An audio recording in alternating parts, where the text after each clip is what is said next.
Hello, it's me, your boy. The other boy is on the couch and is not appearing in this film today. He went to the park and is very tired. So today I want to do something a little bit different. I am going to go over two tournaments from a event called Eclipse 9. This was posted by Oblivion War Sports, who I don't know them super well, but they're producing like a lot of wax related content on YouTube, which I think is very helpful, especially in the form of like they've got a lot of different YouTube shorts that are getting about like 1,000, sometimes like 3.5 thousand like impressions. So I kind of want to support that a little bit. So we're gonna start with Sword and Shield. And then we are going to do New Fighter after that. I'm thinking this is probably going to be like a 2-3 hour stream, something like that. Probably not quite as, there's just not as much film as there was in previous tournaments. So basically what we're looking for here is, most importantly, shots to steal for ourselves. Secondly, we're looking at just critique and analysis. We're looking at optimizations for different fighters. This is Bellegarde, so that means that the weapons are weighted. I believe it's at 16 ounces or something like that. So it's not going to be quite as like fast as Amtgard. So some of the strategy and stuff might change. 12 ounces. Okay. I wonder if they lighten that up or if I'm misremembering that. It's been a while since I've been at Bellegarde. It's been like a number of years. I fought a lot of Bellegarde fighters at like Sword Night Boot Camp and such, but I haven't been out to a Bell event in a while. Next year, I'm hoping to do more cross gaming in general, especially into Bell, but maybe also some tag when my elbow is recuperated from my surgery. Since the game is like a little bit more rigorous, I don't want to blow it up right away. So just waiting to start.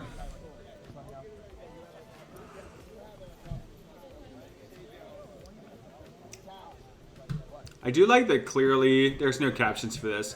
I do like the clearly labeled heralds or reeves here. Okay, nice cut. I like that. Okay, nothing to analyze there. I'm not sure what the rule set is here. It wasn't posted that I could find, so we're going to kind of play it by ear as we go. We're not too concerned with the person that is like winning per se. We're pretty much looking at like techniques and things like that, and sometimes I get the results wrong because it's hard to tell through film. It's Achilles, thank you.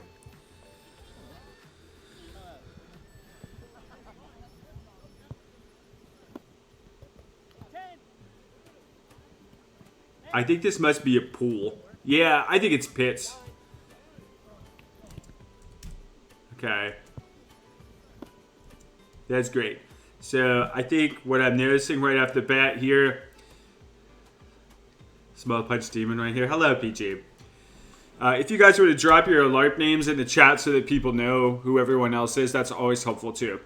So I think the first thing I'm seeing here is this is not a piece of equipment that I would take into a tournament with a tower shield, even if the rules kind of said it was like allowable. I think it's okay with like a flail, but it's not quite as good with a sword. So essentially what we're seeing here is this shield is so long that the guy on the left, if you kind of imagine him squatting down to block like a leg shot or something like that, if his knee moves past like about this far, like in an imaginary lunge, his knee is going to bump the bottom of this shield. And if he gets legged, which is like less likely since it's a tower shield, if he gets legged, it's going to be hitting the ground and he's going to have to turn it at an angle like that, which is going to kind of expose him and limit that maneuverability. I think that tower shields, they're probably going to come up a lot in this video. I think they're great for field games. They're not so good for tournaments. I think the exception is like if you have a flail and open, a tower shield can be really good in an Amtgard style open tournament because like you're really just trying to get close once to throw over their shield, since flails are really hard to block, and a tower shield kind of just lets you walk in a lot of the cases. The guy on the other side of things, Achilles over here, is typically going to have to do a lot more work to get that out of the way. So I think maybe I would revisit our choice of equipment in this one.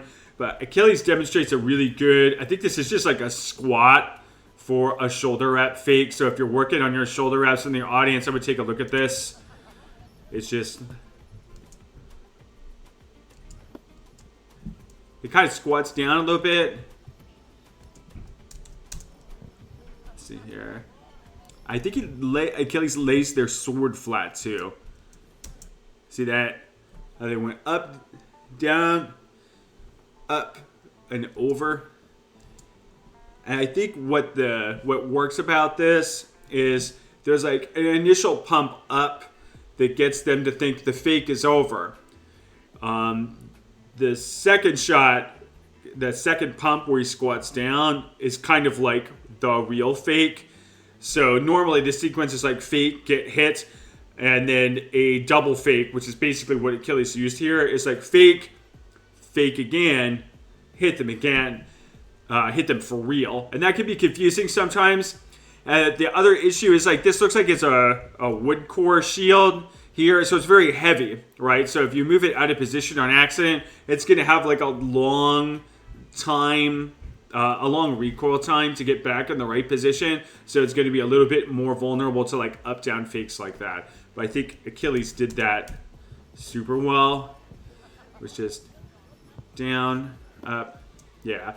I think the other piece is that shields protect you the closer they are to your body, right? So this is like, because of its length, Achilles is having to move it forward to allow his knee the ability to kind of extend and walk forward, which is going to open up the shoulder quadrant. So I would be interested to see the fighter on the left try this again with like a smaller shield that's a little bit more tuned to a one-on-one scenario. But that's a great fake by Achilles.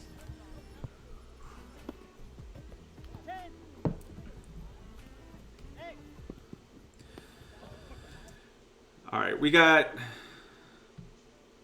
a high shield position here. So I think we did get hit in the body before we got disconnected. So what was this fake here?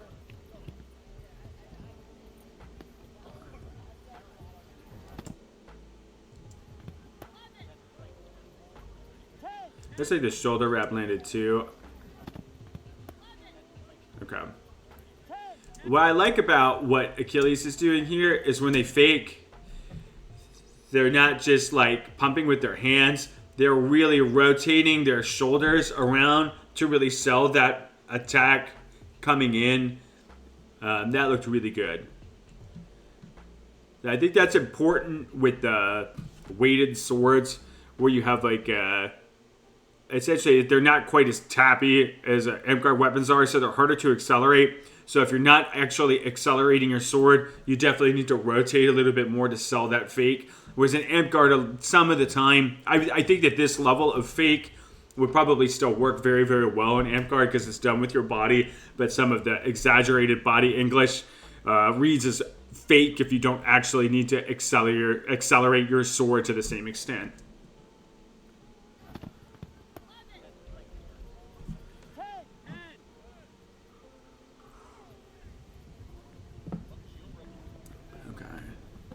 This is a tower punch. I think this doesn't have the same level of problems as a tower strap would have. I think they're similar, but let's see how this goes.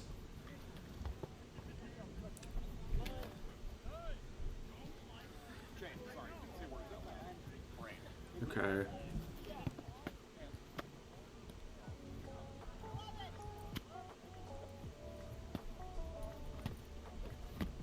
That was cool. I'm going to go back and watch that again.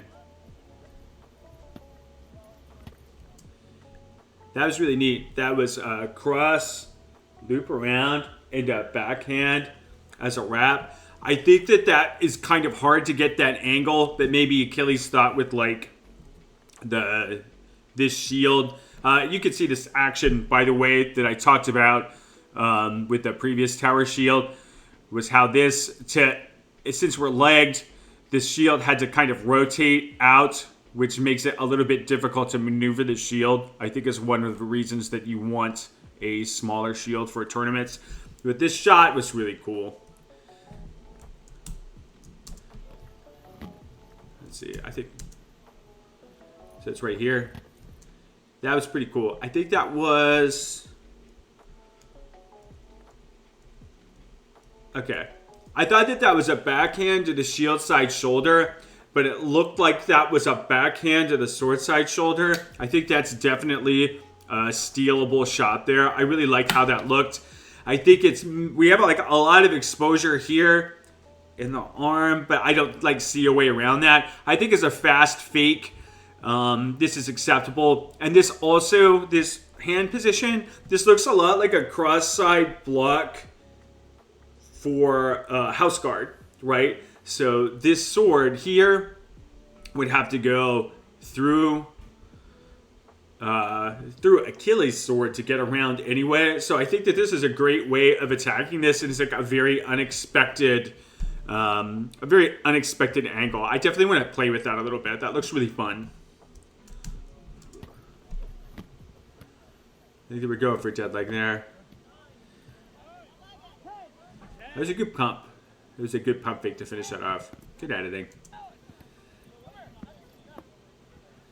Okay, that's the same shoulder wrap. I think we're a little bit too close. The fighter on the right, we're a little bit too close for our relative level of mobility.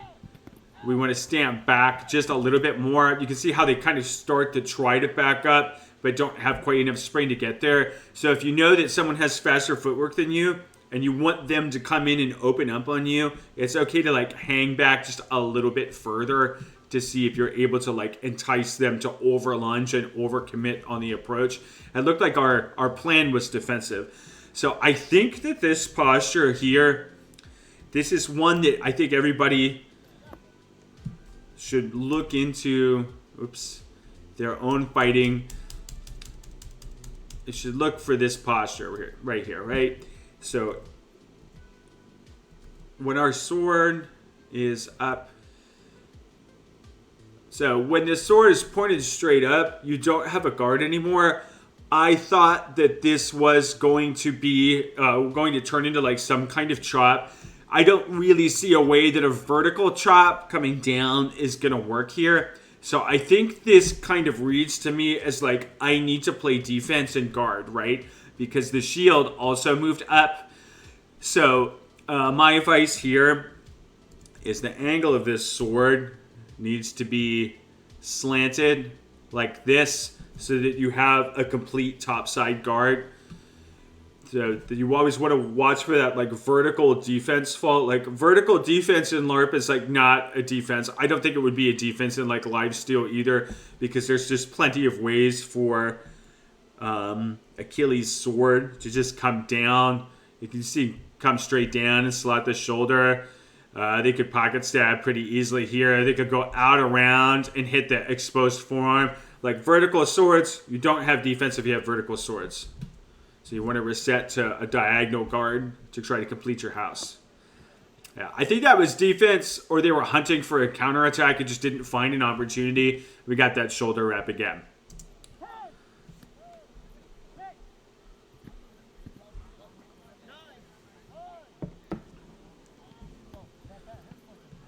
Okay.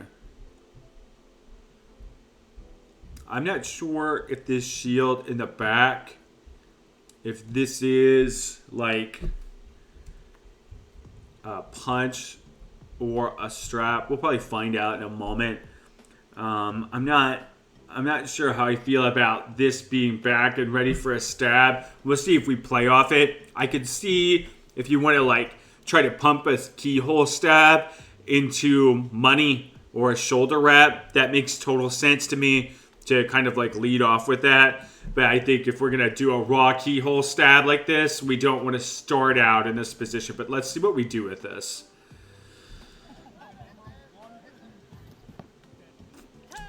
So we kind of just were waiting, I think, for our opportunity to attack. So I think the recommendation that I would make, I think this is a strap as well. I think the recommendation that I would make here is by putting this sword in an angle here. Because what this shield here indicates to me with the sword being back is this shield's kind of playing on its own right now. It looks like we have like a moderate defense on our sword side quadrant at the top. But I think it kind of looks like, hey, we want to control all of the defense with our shield. I think it's like a very common tactic to want to do all of your defense with your sword, all of your defense with your shield, and all of your offense with your sword. But really, like, your sword is the most important tool. It creates almost half of your defense because you're usually blocking sword side shots with your sword so that you don't pull your shield out of position too much and get like wrapped, right? So let's see if that was an item here that caused us to get bonked, because it looked like Achilles is kind of mashing the flat down low fake into shoulder wrap, like faking at the leg and then going over the top. We talked about that with Unknown, where they had that I think they decided to call it Heaven's Door, where they had that punch shield and they looped around over the punch shield and threw a flat wrap over the top. So that seems to be Achilles' main bread and butter move right now, which is super good. You definitely want to have like a bread and butter move if you can find one. So that's working really well. I think that the fighter on the right here kind of just was drifting too close, was a little inactive, didn't have their sword in a position where they could reasonably swing. We're trying to play defense and just kind of allowed Achilles to come in. Like the one thing that you can do in these situations where you know that someone's going to try to fake on you on shot one is just make sure at the very least that you try to counter-strike them. I think counter-striking as a plan for pits in round one is extremely powerful, because like if you're not prepared to deal with a counter-strike, you're very likely to get hit by it unless you employ like an anti-counter-strike specific strategy, where if you're faking in pits, you have to kind of be aware of, will my opponent actually fall for this fake or not? I think Achilles has got a great fake, and he may like know all of these fighters, so he's able to pull that off. He has some great body language on his fakes, so it makes sense that that's working for them. But I would probably, if I was coming into the pit watching someone fake people out repeatedly, my brain says, okay, I want to try to lock that feint down with some counter striking, and especially like try to maneuver out and around towards the sword side a little bit, since when Achilles is like laying that flat, that's coming open. So you can kind of see the people in line. I don't see anybody back here that's like watching these fights in too much earnest. I think that if you're in line, and you should try to be watching the person who's occupying the ring. So this is like 5 or 6 fights where Achilles has won in a row. You want to try to watch that person and try to figure out like what is the basic game plan that I want to walk in with. I believe that this is, I know this is just guys.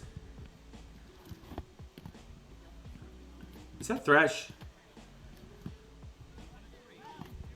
Yeah, I remember Thresh.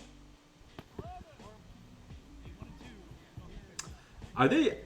I think they must be counting armor. Maybe. I don't really know how much about how armor works in Bow. I think it's just one hit or something like that.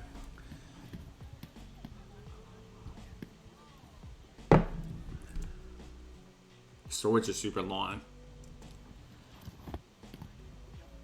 Alright. Armor's not being counted. Thank you very much for letting me know. Okay.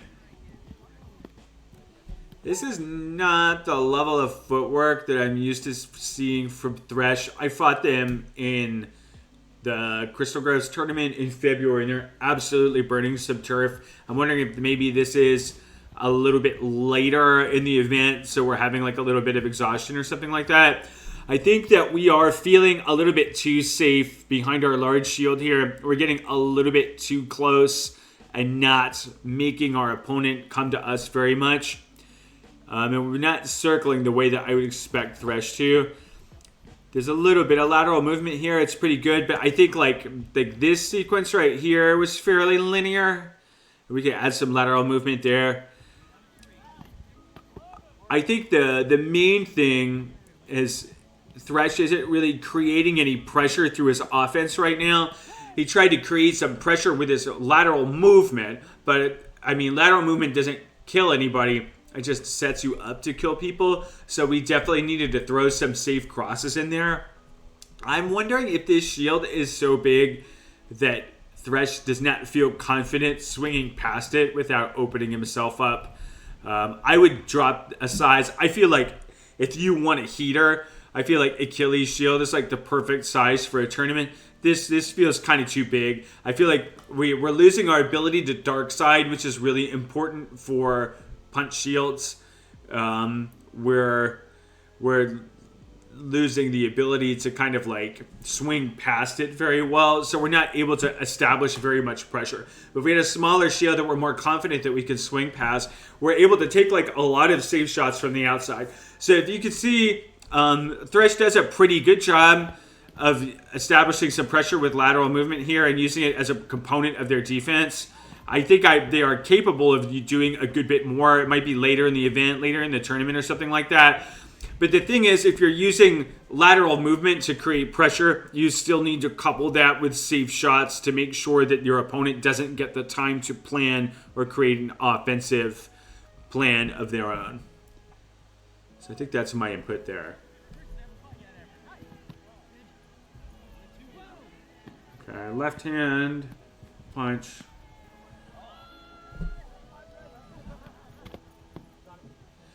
I think the issue here was this was raw to the outside. The fighter on the right, she seemed to just kind of throw out towards this hip.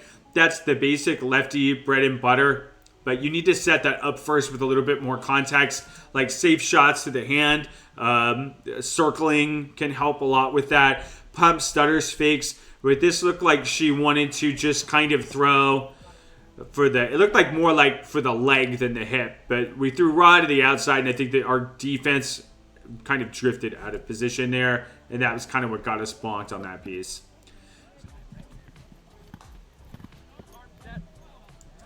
Okay. Back here.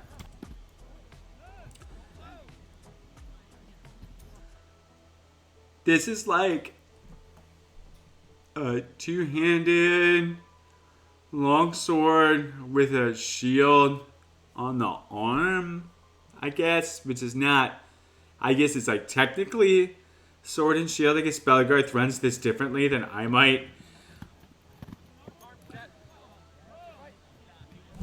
But I think I'm not very good at two-handed weapons.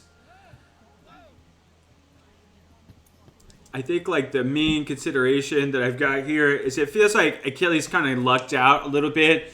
Like they tried that shoulder wrap here to fake them out to get over here. And I wonder if that's not quite as effective in the situation where they've got like a high-strapped buckler like that. Because this is like gonna be, since it's attached to their upper arm, it's gonna sit on their shoulder more or less like what they do. So you would have to hit them with like a huge wrap over the top of the back and get really close.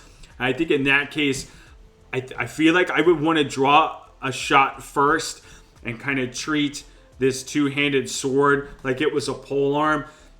So if you're trying to fight a polearm, this is just I don't want to say it's a simple process because it's kind of hard to execute. But basically what you do is as they close in, you cut in a direction. I would probably cut towards the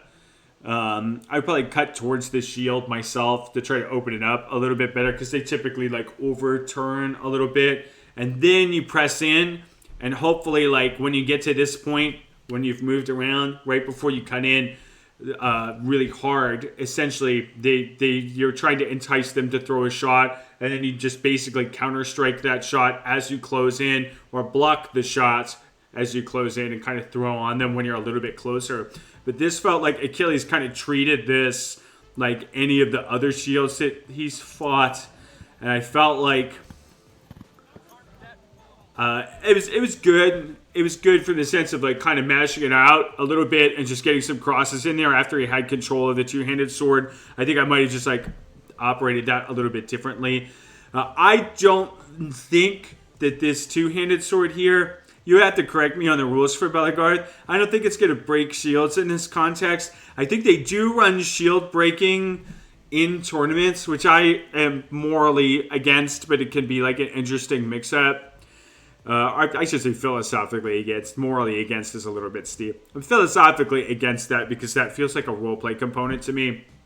I feel like I would want to come in with a one-handed sword, because the problem with a two-handed weapon in this context is like, yes, you get a little bit more control. I do not think that you get more speed for swinging a weapon, a relatively short weapon with two hands. This is like not a super long sword. It's just like fairly long. You get a little bit more speed and a little bit more control. I think what I would want in this scenario is to essentially the goal of the sword board is to get past the big shield, right? And what you need for that isn't really speed necessarily. It's precision and angles. And when you use a two-handed sword, since you have to manipulate it with two hands, you lose on a lot of your ability to create those angles and throw out around that shield. So I think that that's not the setup that I would bring to this personally. I would just take like just a classic setup like Achilles has. Okay, I think this is Bane. Oh, look at that shield. That is a 45-pound barbell. Man, that's amazing. Yeah, Fane. I've met Fane a couple of times. I love the plate as a shield. That makes me extremely happy. Okay. It's good dark side, good mobility there. I think that this was just an example of like Fane's movement's good. So this looks like a great dark side. But I think I'm just not a fan of small punches in sword and shield brackets. They can work, but I feel like a small punch is more like something that you would use to kind of challenge yourself, and that may have been like Fane's goal here. But what you would need to do is, I think like Fane is trying to play a very aggressive in-your-face game with a shield that's more suited towards evasion and keeping distance from people. So I think since we tried to kind of bang it out and grind on a strap shield with a punch shield, we kind of just like, we had some good shots and some good mix in here, but we just kind of didn't have enough equipment to see us through. So how small is too small? I feel like 26 is as small as you would want to go with a punch for a bracket. I feel like 28 inches is the gold standard for a flat shield, where it's big enough that it's going to protect you from angles, but it's not so big that it's going to get in your way and make it too hard for you to swing around. So I feel like anything below 26, you're starting to get into the territory where you're maybe trying to play a little bit of a prestige run with the event. I don't think like 24 inches is too small. I think it's just like,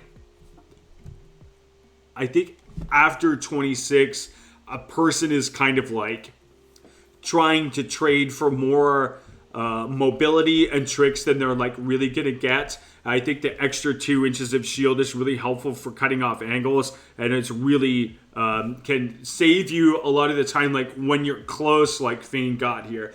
If you're using a 24-inch punch and you're staying back away from them and using a ton of footwork, I think it's like still risky, but it's not something that I would do. But I think it's like more palatable. But I felt like this style was like, I've got a small punch and I want to kind of bang from the inside and outbox you. And I feel like that's just too difficult to do with this small of a shield. Yeah, it's a playstyle kind of thing for sure. And again, like, I'm not a big punch user in general because I personally just think that strap tends to be more effective because shields kind of want to get close to each other. And there's a lot of situations, in my opinion, especially where you have like a limited ring, that you are not going to be able to always stop them from getting close to you. So having an extra defense is really helpful. This is a situation where there's no formal ring, where they might call a reset if you run too far out. So I think in this tournament, you could make a better argument for it than like a tournament with a tight ring where you may run out of ability to move backwards. But I think it's just getting to be a point where I feel like punch shields that are that small are kind of easy to fake out since they have to move so much more dynamically. Whereas like the guy in the big shield can kind of just sit back and twitch just the littlest bit to open you up. But that's just my opinion. I think that that's Unknown that's talking is very good with their 24-inch punch. So that's just my opinion on it. I think this looks like it's 20 or something like that Fane is using. And it's just like too small. It's got great precision with it, for sure. But I think just got too close on that last one.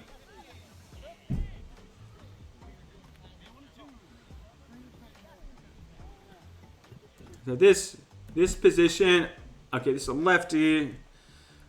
And this is a punch shield here. But it's got kind of a weird upside down teardrop shape where they're kind of using it to cover their shoulder. A real close range.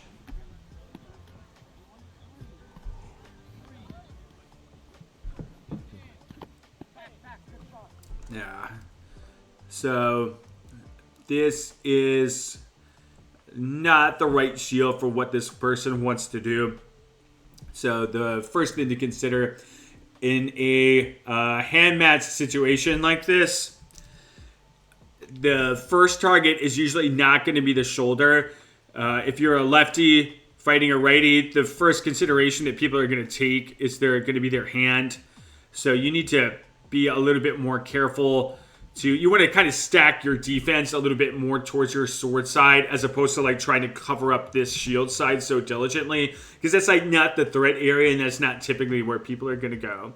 So strap footwork versus small punch is so wild. Entering safely is a struggle. Yeah, you have to have like 5 times the amount of footwork to use a small punch, because you need to keep people away from you to keep you from overwhelming your relatively lower level of defense. It's nuts. I think it's a great training tool for enhancing your footwork, and if you have great footwork, it's a good bet to kind of like you're kind of putting your chips in the pile of betting on that particular strength. If you're confident in it, that's fine. I think for this person with this punch, we're not really executing much footwork. So I think a strap would have been a better choice. But like a punch shield in general covers you more the closer it is towards your opponent. So I think it might be wiser to take like a sword foot forward stance here and move this punch forward to see if you can like basically the goal here is the first person to throw like a good hip wrap wins, but you can't go straight to the hip wrap. You have to like chop to open it up first. So I think this feels like a left-handed person who is kind of mimicking righty strap shield style with a lefty punch shield, and just not sure what the plan is here. I think I would kind of switch out what shield this is. So for me, it's definitely a lot more range control and micro movements involved. Yeah, definitely. You execute that very well, and I think that plays well to your strengths. And I think that is like an unusual strength, so it's not my recommendation for most people. I think it's important to consider like there are people who have unique strengths that are very good with equipment that is like, not what I would consider optimal, and that's fine, you know. But I think it's for like generalized recommendation. I think that strap works better for people that don't have that super fast footwork, and I think a shield that's around 28 inches is best. So, equipment aside, let's see what the arrow was here. We've got some circling. Yeah, so this is called cold to the outside. So when you are in a hand-matched situation, it's typically the game here is the first person to get this hip is the one that wins. But you can't do this too obviously because it's pretty easy to just like cheat your shield down like this and then chop the arm as it comes out, right? So it's like a kind of a war of attrition between trading the arm for the hip, and you have to be a little bit more careful there. So I think what we did here for the fighter on the right was we kind of waited to see when we thought that we would be able to get this hip and threw at it immediately. You need to make Achilles have some sort of timing or positioning error to be able to open that up for you. You can't just like throw straight for it.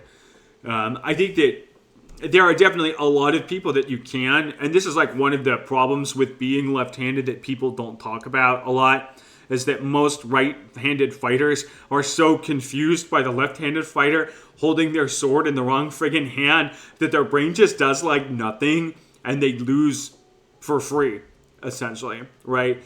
So the flip side of that is it can be a big struggle for lefties to find people who are capable enough at fighting lefties in the specific. It's hard for that lefty to find challenge that's going to push them to use setups and not throw cold to the outside. But I think that that's definitely the stage that this fighter is at, where they've got to find someone who just doesn't die to raw left-handed shot kind of out of the blue. I think that's kind of it for this one. Yeah, we kind of like leaned over a little bit too far too. We had a punch shield that we could use. Let's go back. Let's go back to the shot.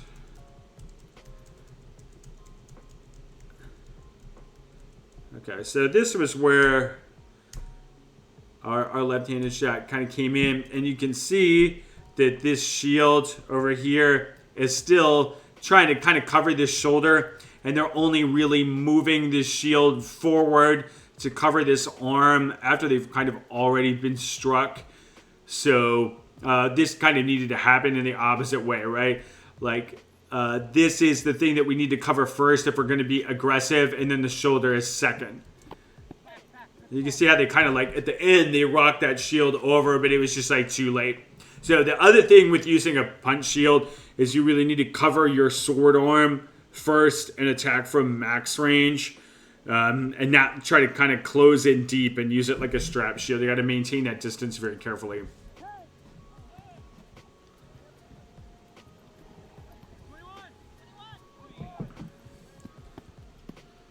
Okay. What's our shot? Our lead shot is... Yeah, so this is like we've got the fighter on the right here. This person they see the opening for this leg and they kind of go for it, and Achilles kind of just dips this shield down and then throws a rab shot over top of the back. So I would say like throwing a raw leg shot is about the same thing as throwing a raw hip wrap when you're fighting against like a lefty person. You have to set it up. You have to use some lateral movement, use some stutters, do something to lock them down defensively. Because if you're going to throw a leg shot, the thing that you have to do is you have to kind of, if you were going to throw like a high cross or shoulder wrap or any top quadrant shot, right? You need to move about this far. If you want to throw a leg shot, you have to move about, I'm going to say,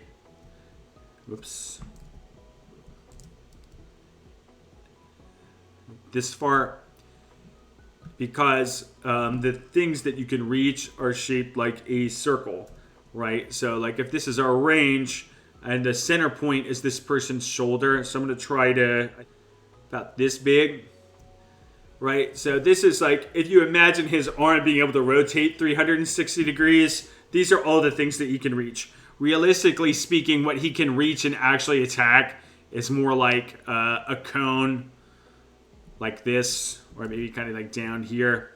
But we're going to use a sphere for right now. But you can see how like the shoulder over here is technically like much closer to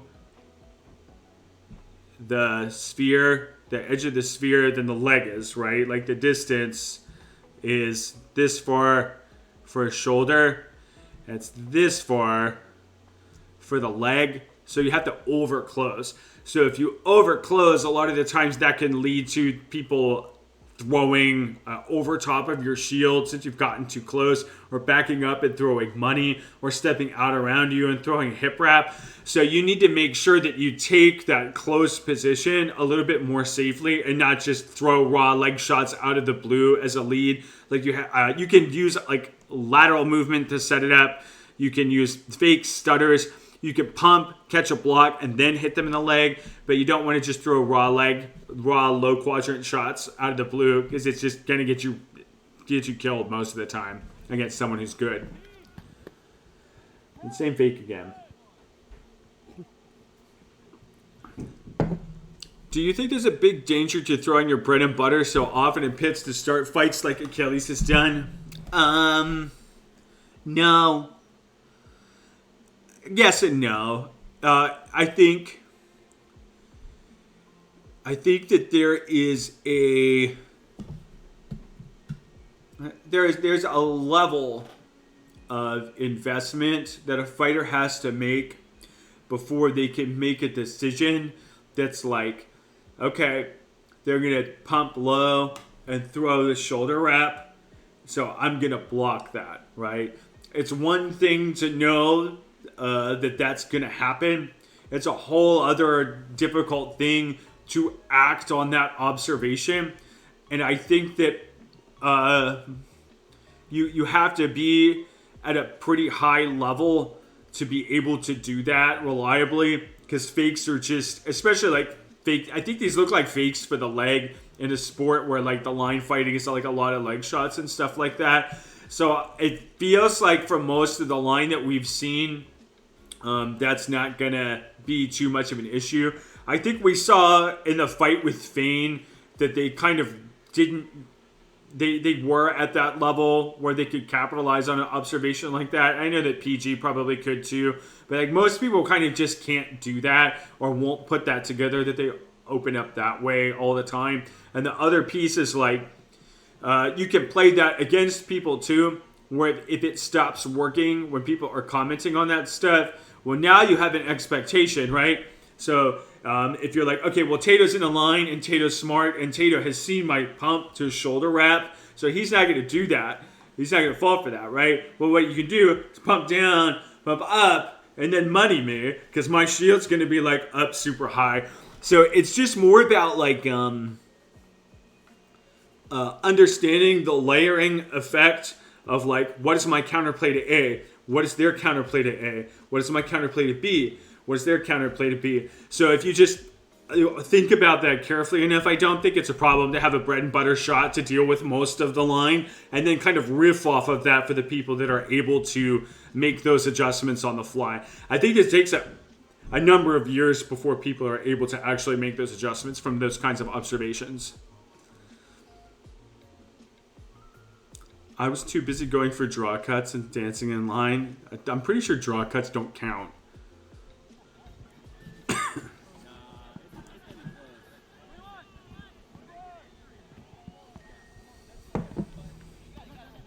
Okay.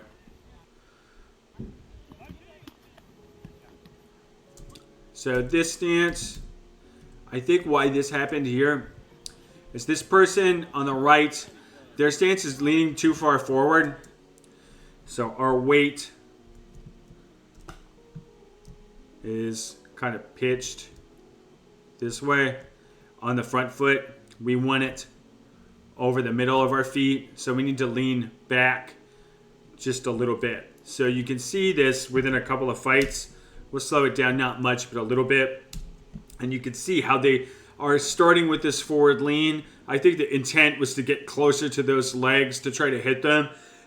When Achilles comes in, it looks like we back out of the lean a little bit a couple of times. But when Achilles finally catches this opponent in that lean, they're able to kind of overtake them. I don't remember if they blocked or soaked the leg shots and wrapped around the shield, but I think that that was the issue here, is this forward lean cut our mobility. So just slightly slower. Let's take a look. So you can see it pop out of the lean.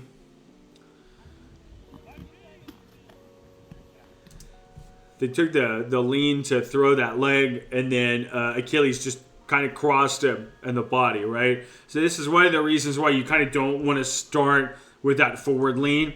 It's okay to lean. It's fine to lean. But you want to do it as a component of a shot that you are currently taking and not as a base position. Because all you're kind of doing...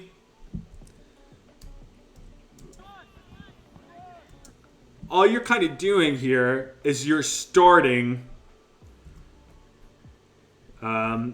here, right? In terms of the things that you can reach, instead of starting here.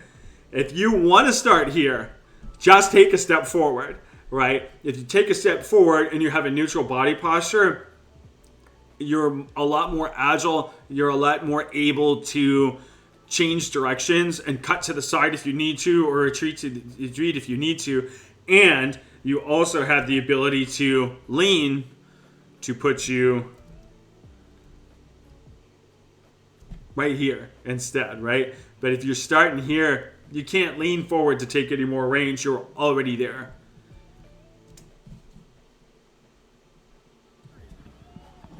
I think that was the main thing for this one.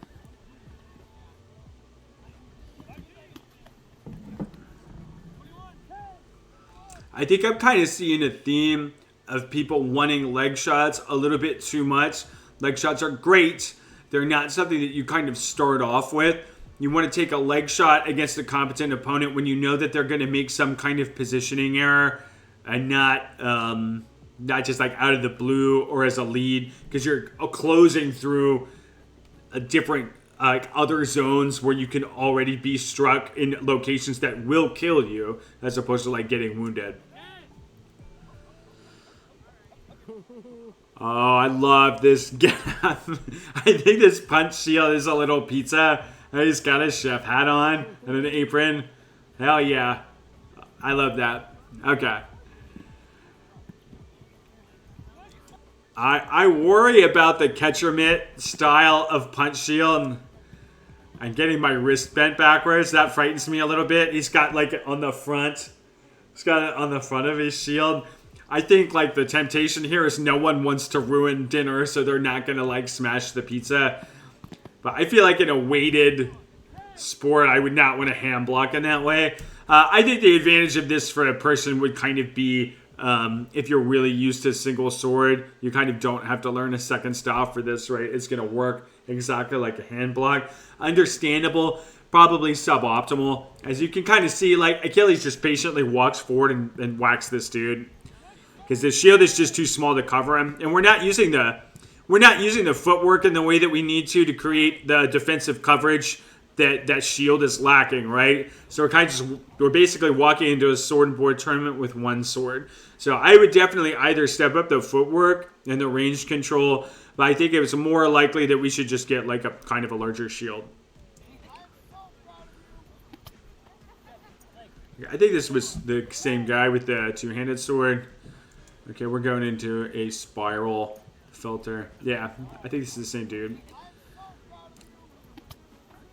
What I liked here is that Achilles, I think that they remembered that the shoulder wrap did not work on this fighter or another fighter like them with the two-handed sword and the arm strap buckler. So they went for a cross instead, which I think was like great adaptation. And also pretty impressive that they remembered that from like 8 fights ago or something like that. That was pretty impressive to me. This guy thresh again. Let's see if we step up the footwork. A little bit.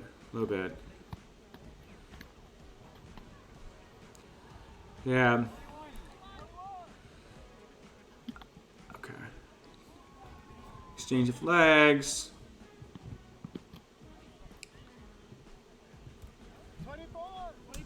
Okay, it looked like we tried a loop fake, and it just didn't pan out for us, so we're finally out. But that's a hell of a run by Achilles.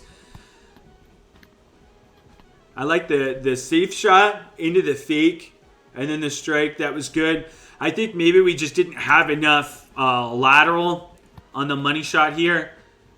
Sorry, this is not money, it's the cross. But if you look, it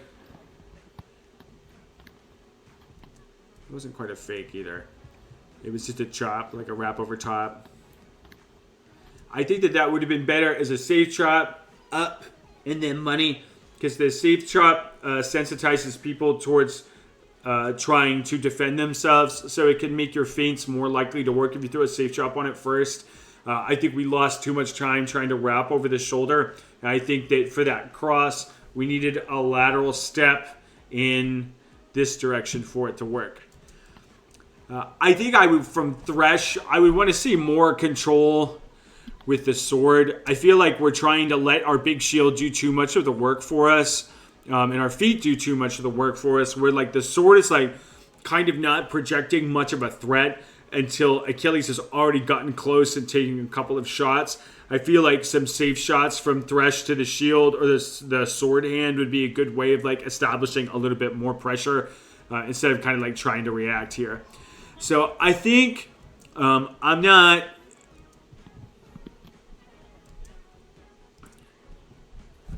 On this situation where I feel like Thresh's shield is like the right size for a legged person, and you can also see that they are not like sitting on their butt like most people do when they get legged. They are kneeling. They're kneeling straight up like this, and that lets this shield move freely and kind of like clear the ground here, right? So it can move side to side without impacting anything. He's got a solid wall here, right? So I don't know if I liked the choice to try to wrap the hip here. I like it for variety's sake, but we haven't really wrapped that hip yet on Thresh in a situation where we were able to use our footwork to create the angles to do so. I feel like in this situation, where someone has this big of a shield and you no longer have your footwork available to you, the quadrants that I'm looking at are mostly trying to counter this forearm and hopefully getting the shoulder to come open. But I think like going down low is going to be too low of a percentage of a shot. It may be that this was the leg that was down, so he was going for the live leg, which is like understandable. But I think that the issue is that low shots tend to, they're more committal and higher risk because your sword is not in a position to block anymore or obstruct your opponent's sword from coming in, right? Because it's low, it's like out of the range, right? And you can't cover both quadrants with your shield at the same time. So I think I want to economize towards being able to defend myself with my equipment in a situation where I can no longer do it with my feet. So I would want to try to interface with the sword and try to see if I can get like a smart counter, because this is too big of a shield to do those really good armored crosses where you're able to lay your shield on your forearm and flat wrap over or cross over. You can get some coverage, but I think it's too big for that specific maneuver, right? So my goal is to try to get him to overextend himself so that I can counter that forearm when it comes out, because like we can't defend ourselves with range or lateral footwork anymore. So we need to just like, it's boxing time, right? It's time for Rock'em Sock'em Robots. We want to keep our hands high and make sure we keep that sword under control. Low quadrants just don't accomplish that. Although, kudos, because that fake was sick as fuck. So, I'm sorry it didn't work out. 24. We got Fane here.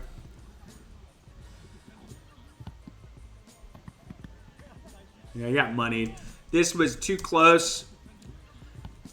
And this is also, we're lining up shield foot forward with a small punch.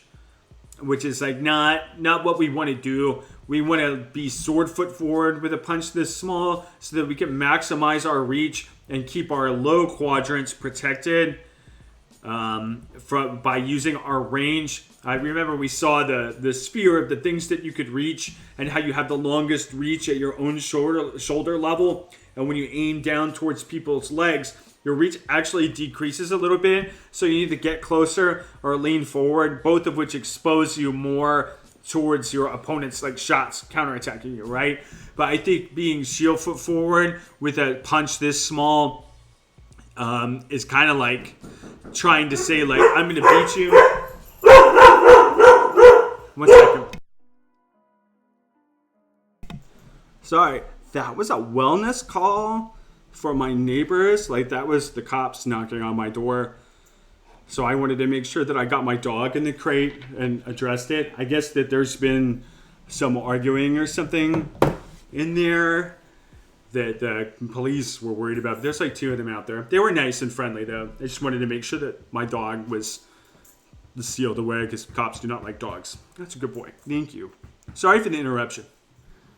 I think what we were saying before was that was too close with a shield foot forward stance, which kind of opens us up a little bit for just too many target options against a shield that's like way too big and way too few target options. So we need to use our footwork and our distance to stay away from them, and we want to use sword foot forward to do that when we're using a small punch. Also, Fane is the only one that I would not recommend to get a different shield because that is a 45-pound plate, which is totally sick. So that is the correct shield to be using.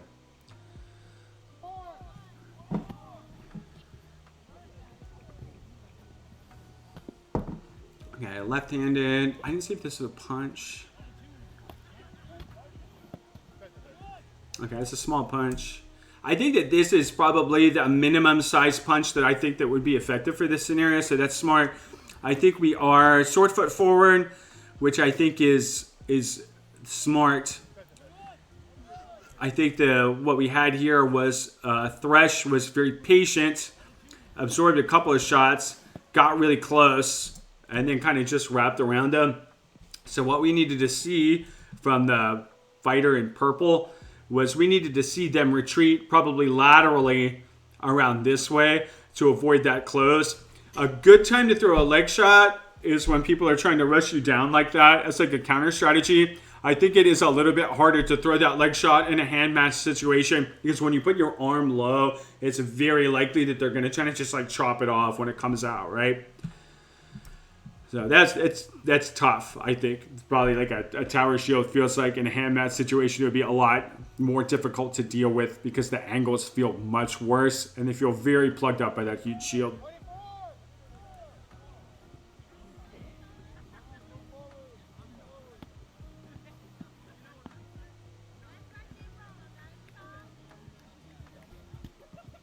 Okay.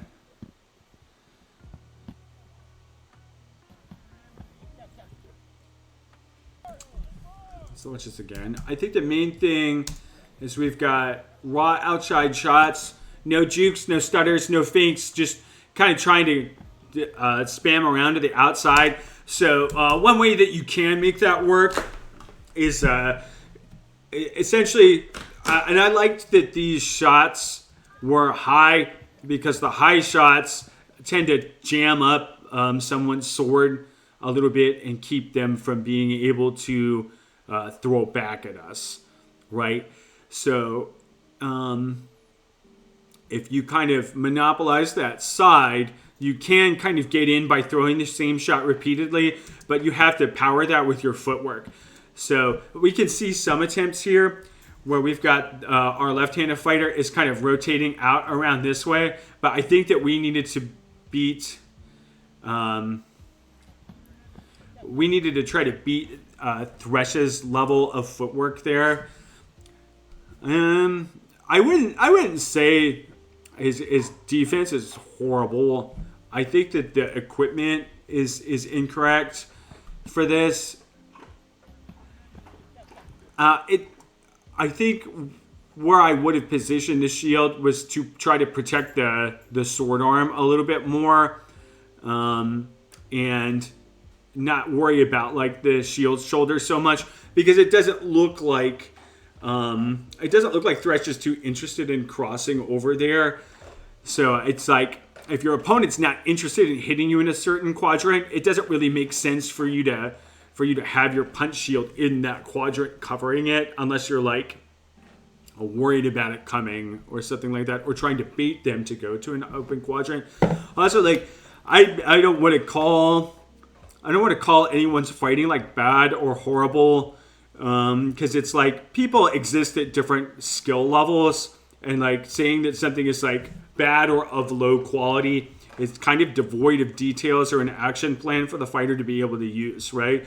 So I appreciate that you're participating in the chat, but I think if you have ideas for improvement, let's list those. Let's stay kind of away from quality judgment, because you never know. Like, this fighter could be like, this could have been their first event, and if this was their very first event, I feel like they're doing pretty good hanging here. You never know the context.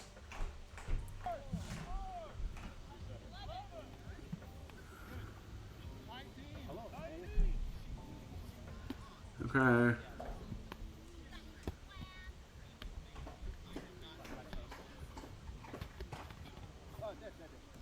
I like that. I like that. So I think we've got an outside shot, good block, inside cross, inside cross. I think we get another outside shot. Yep. And we got a light check to move the shield. And then that was a flat chop, and then a slightly deeper flat chop. So I'm a big fan of combos that are like, where the first shot's not going to work, and the second shot was like slightly deeper, such that it sets their guard up in the first location, and then hits them in a location that's like slightly incorrect, because the opponent who's blocking that is thinking like, okay, I got the block, I'm in the right position, but then you can show them that they're kind of like slightly off with a quick double pop like that. I really like that.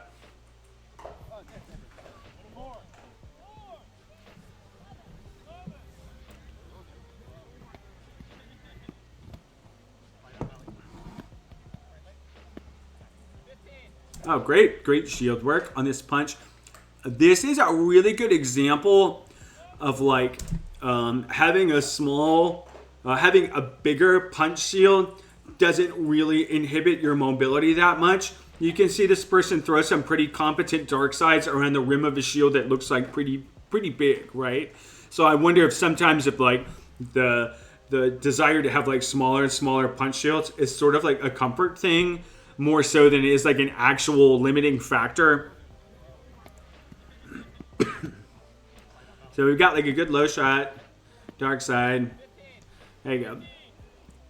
That was good. That was good throwing from multiple angles around the shield and moving it very competently.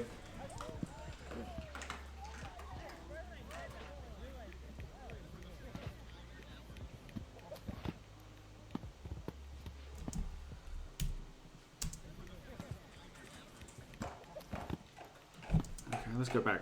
We need to go back a little further.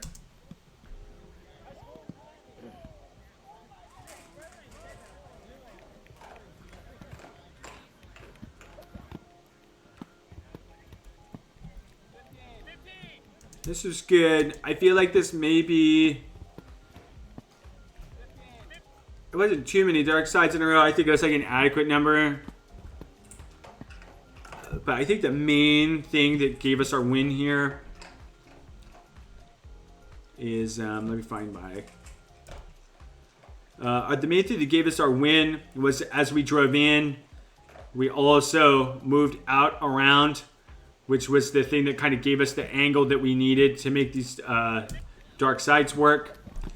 So you can see them kind of pivoting out towards the left. And the person who's on the ground wasn't able to adjust their orientation to their opponent and rotate since they were pinned down. So that was a good example of positioning. They have good shield work. I'm surprised. There's a big shield.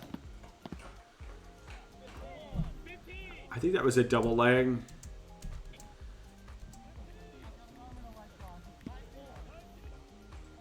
That is a two-hand sword again. I think they kind of just soaked the leg and got two on the way in. I think that's another reason that you kind of don't want a two-handed sword in a one-handed bracket, because it's just too easy to get closed in on piece apart and get pieced apart, because it's just, if you lose like a grip on your sword and throw with one hand, the recoil time is a lot harder and a lot longer, and it's a lot more difficult to get your sword back to swing a second time. So I don't think there's too much of an advantage to be gained from going with a long sword in these situations.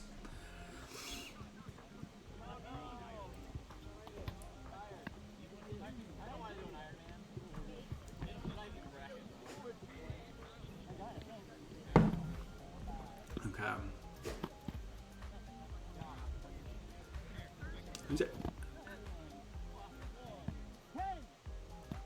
Is that interesting choice? I wonder if these two fight each other a lot or something, because I feel like this was not the bread and butter shot that I expected Achilles to throw. Also, if anybody knows this person's name, please let me know. I have a feeling they're going to be in pools for a little bit longer.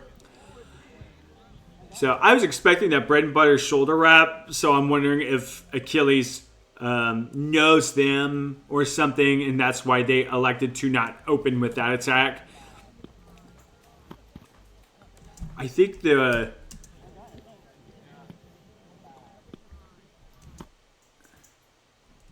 want to see, like, what was the setup here? Reaver. Okay, thank you. I want to see what the setup... I feel like this is a very small high gesture, and then a step in and a leg shot. So it has like some kind of setup. I think it was still a little bit cold for a leg shot. And when you throw legs, you usually want to retreat while your opponent reorients and either chooses the ground or posts. Because if you kind of just mash on them and you don't give them the time to get down, they don't have to take like follow-up legs and kind of just like reach over top of your shield a lot of the time. I think that looked like a trade of arms. That was like a small stutter into that cross. So that looked good.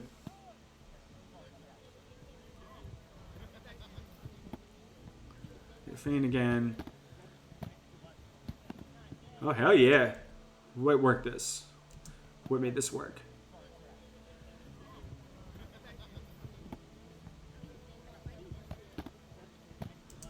So it looks like we got around the shield on that wrap. Let's see what we got. That was a low fake and high. I don't know if you saw how quick that was. But that feint, there's like one frame on that. Like 1, 2, 3. And now it's high already. It's like 3 frames. That's crazy. That was good pressure too. And not allowing them to reset. It's a good fake. Good fake, good wrap.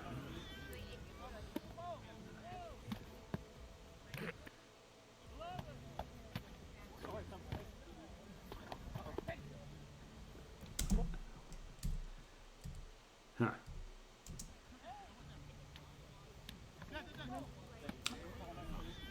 I think I liked the initial plan here, which was like blade beat to keep them from getting froggy and charging down, and then trying to go for a leg to limit their mobility. It looks like it didn't get in.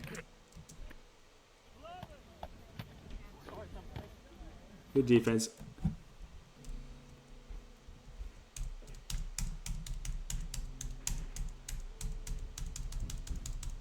Let's see this.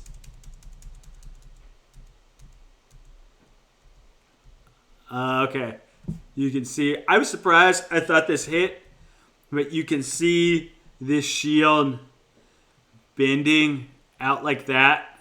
So that was a good block. I'm glad we slowed that down.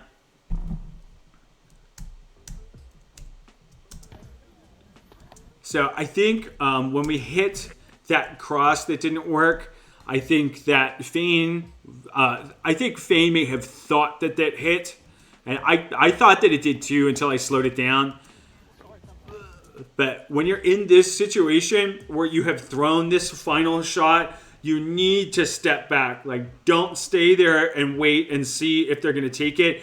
Sometimes you could be wrong if it hit them. You need to execute your plan in egress, especially with this tiny shield, right? Because your distance from your opponent is your defense.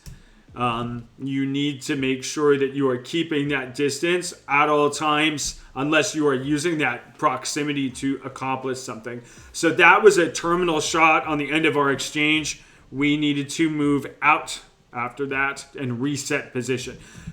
It's always safe to reset position unless you're like in the corner in a ringed tournament. There are no rings here. I think it would definitely be best for everybody to default to a long range position.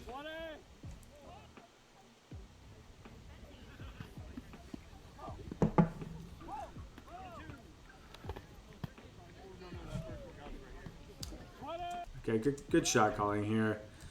I think this was like kind of just too close. So we're too close and too fast, right? So we didn't reset. We didn't reset to like a safe fighting position. We kind of tapped in and then tried to jump him after like, it wasn't immediate, but there's like a very brief pause before kind of crossing in really quick. So you want to take a little bit more time to size up your opponent and think through what you're doing and not just try to walk in and mow them down. The other portion of this is a hand match scenario, right? This is the first time that I've seen these guys fight, and we're going for what I consider to kind of be like an accessory shot to try to go around this shoulder to hit, where in most cases in a hand match situation, the first order of business is to decide, like, are we going to take forearms or not from max range? And then option 2, with slightly deeper, is the sword side hip.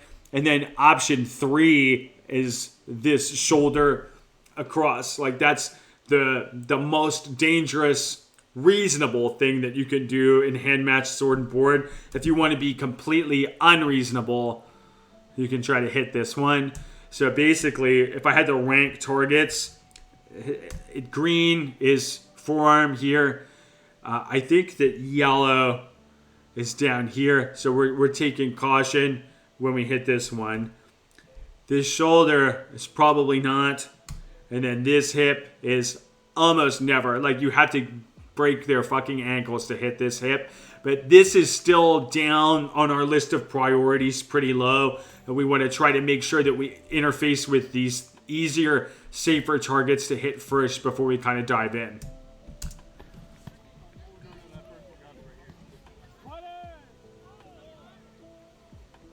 Especially when you're at like a shield size disadvantage, you need to keep a little bit more distance and try to get them to overextend so that they open up their shield for you to hit them.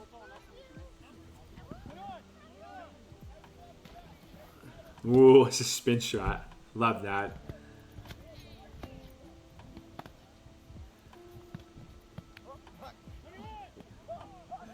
A magic switch there. Okay. This was... Let me see here.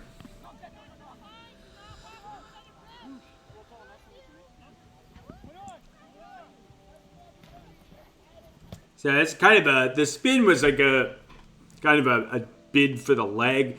I think that, again, for leg shots, you need to make sure that your opponent is occupied doing something else first before you try to hit the leg. I think that one thing that a mistake that we make really commonly in foam fighting is we try to outspeed or outreact our opponents.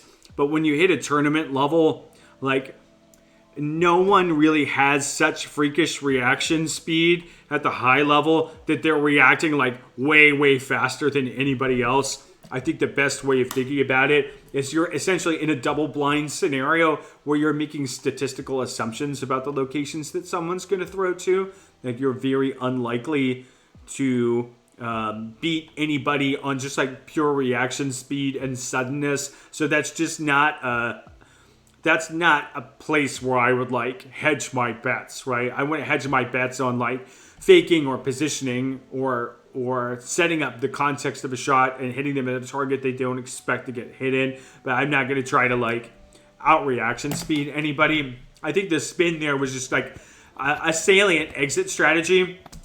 So the rest of this is counter striking, and I want to call out the good reaction that this fighter made here. So we're going to slow down a little bit.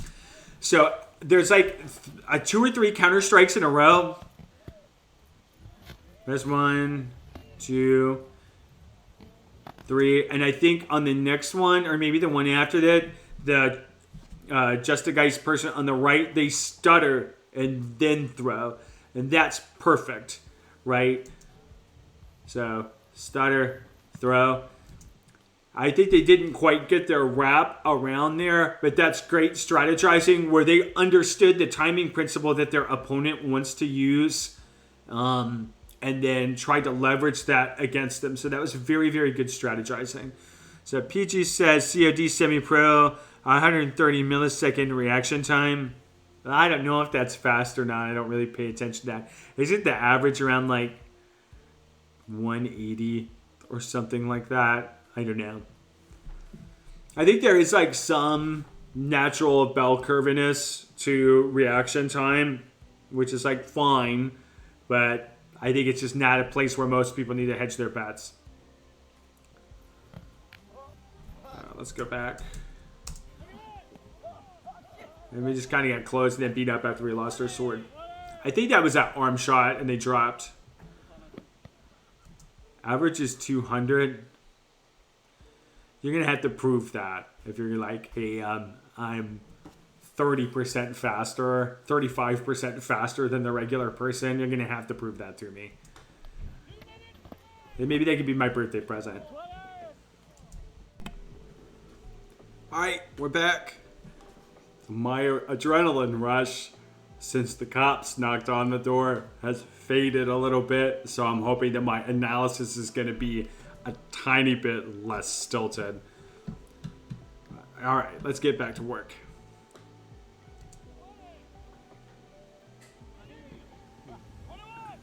What do we get next? Okay, these two.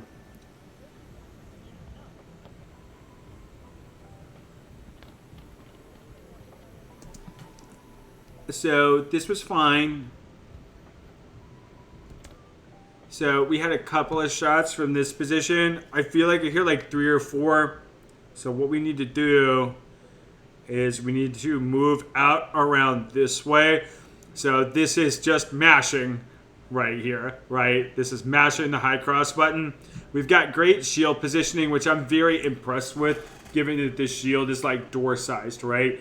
But this turns from mashing the high cross button into a cross trap when we start moving laterally while we throw it. The other thing that we could have done, I think maybe we got locked in place because we felt like we couldn't shift our posture with this shield over here. Like we couldn't stand straight up again. But I would think another thing that you could do from this position is after you hit this, I would want to practice taking the sword and throwing a shoulder wrap over this way from this high cross while moving somewhat off in this direction to just like exit this pattern with a shot that is like at a different quadrant and a different side than the one that we're mashing on. I feel like that combination for this particular Just a Geist person would be devastating, right? So let's keep that in mind. I think the other thing that we kind of did here that I would like to kind of examine is we didn't really disengage very much from this situation, right? We didn't back up, right?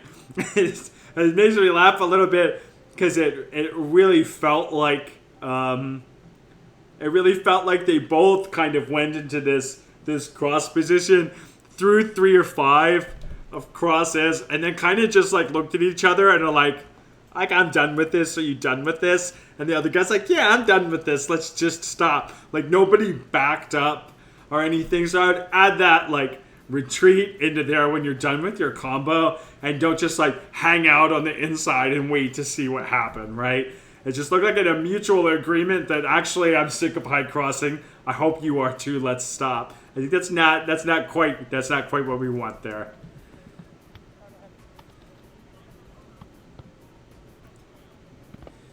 This is kind of close and static from both people, so we want to use we want to try to stay like outside of their range unless we're actively trying to execute something. This is kind of just like, I feel like what we're doing here is this fighter right here is kind of hedging their bets and saying, I think that I'm faster and better than this person, so I'm going to stay on the inside. Sometimes that could be true, but I think that that's not a good place to it's not a good place to default to. And I don't really see anything from it looks like this fighter won, but I don't see anything that makes me feel like there is like some sort of unfathomable gulf between these two fighters. Like, I do believe it was definitely within reach for this fighter to kill them by surprise. So I would definitely have like retreated here and not hung out inside.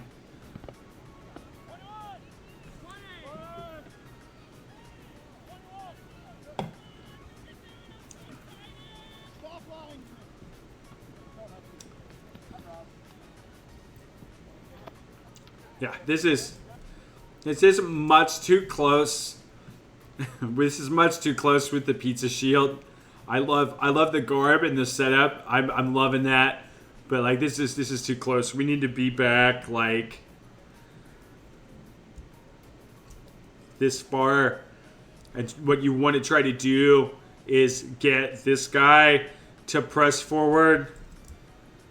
And you can kind of retreat and snipe an arm as they try to close in on you, essentially, is that the strategy that you would need to use.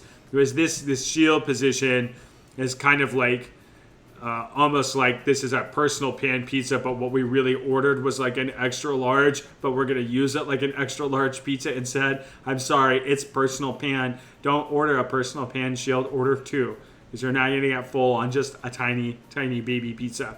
So I think that this needed to be like closer in, closer to the sword arm to create that defense for us. We needed to play a range game to try to lure them out a little bit. Especially like this shield over here is like 4 or 5 times the size of our pizza.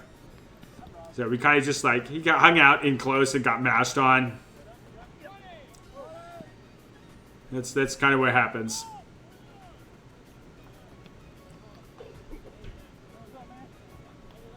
Okay, Achilles.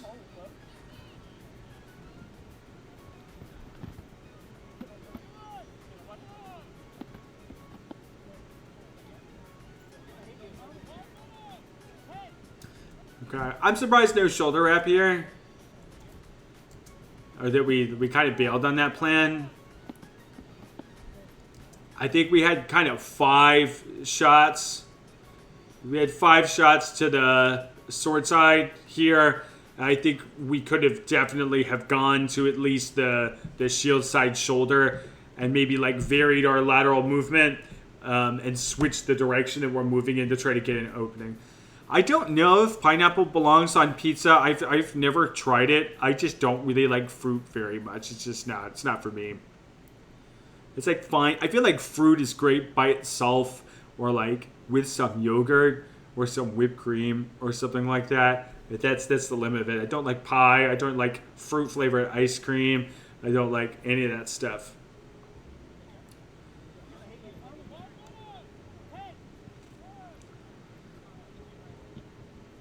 Alright, Fane. Range isn't bad here. Okay, I like the attempt. We try to do a dark side. I think that it looks like Achilles kind of waited and countered the dark side with basically like a hip wrap. But I think if I was Fiend, I would have made the same assumption because we saw like 5 high crosses in a row from Achilles. So he's definitely like in high cross mode right now. So I think that was a smart plan to come up with. I'm not sure if Achilles realized that or not. But I think the thing that I want to link that back to is the previous comment that we made, where like continually leading with the same shot kind of becoming a weakness. I think that if you pay attention to, like, is the guy behind me paying attention to what I'm doing or not and planning around it, you can still use that to your advantage. It seems like Achilles is kind of defaulting to trying to control the sword hand with high crosses for now, but it looked like he riffed off of that to beat Fane in this one. Brother Trust, it's good, sweet and salty. For you, I will try pineapple on pizza one time. But you gotta scrub those anime waifus off the front of your shirt. That's the deal. The back of your shield, front of your shirt. I'm sure you have them in the front of your shirt too. I'll trade waifus for pineapple on pizza. That's the best I could do. Oh, the main character arrives. Ooh. Hey, that was great. Okay.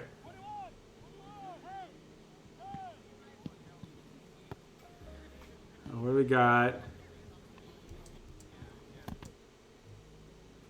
I love that level change here where you drop down, and this guard is great, right? So I like this for a couple of reasons.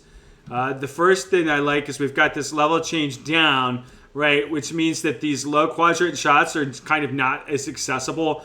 But we've got this great, like, double house guard up here, right?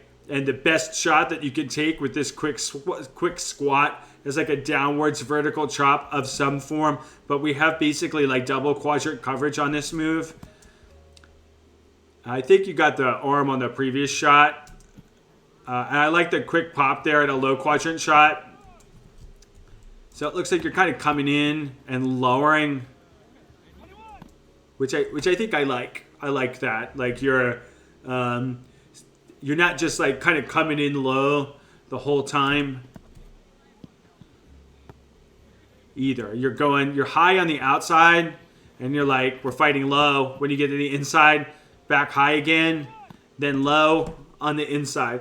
I think that's a great level of misdirection that I haven't seen a lot of people do in a while.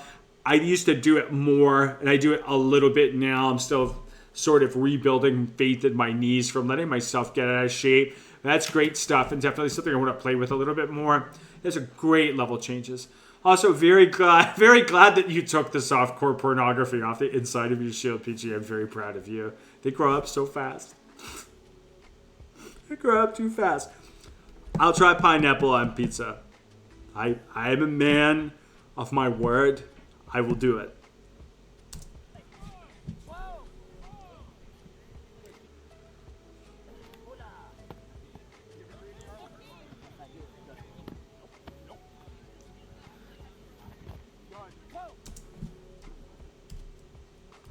Beautiful. So we kept good distance, and we've got a small stutter here before we close in. So a little forward pump. And then this is great offhand positioning, covering the body. That's impressive. And a great understab too. So you have a very dynamic level change. It does not look like people are prepared to deal with it. That looks great. Very active footwork, keeping great range away from the other fighter. My buddy.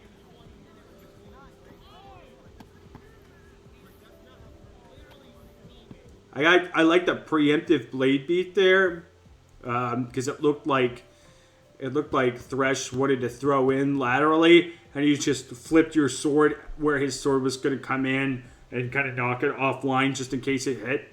So I want to try that sometime.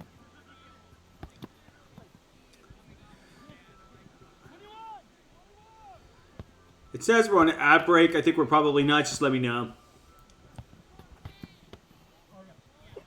All right, that was close. That was a hell of a grind for being down a limb. Do not put your chin on the keyboard, young man.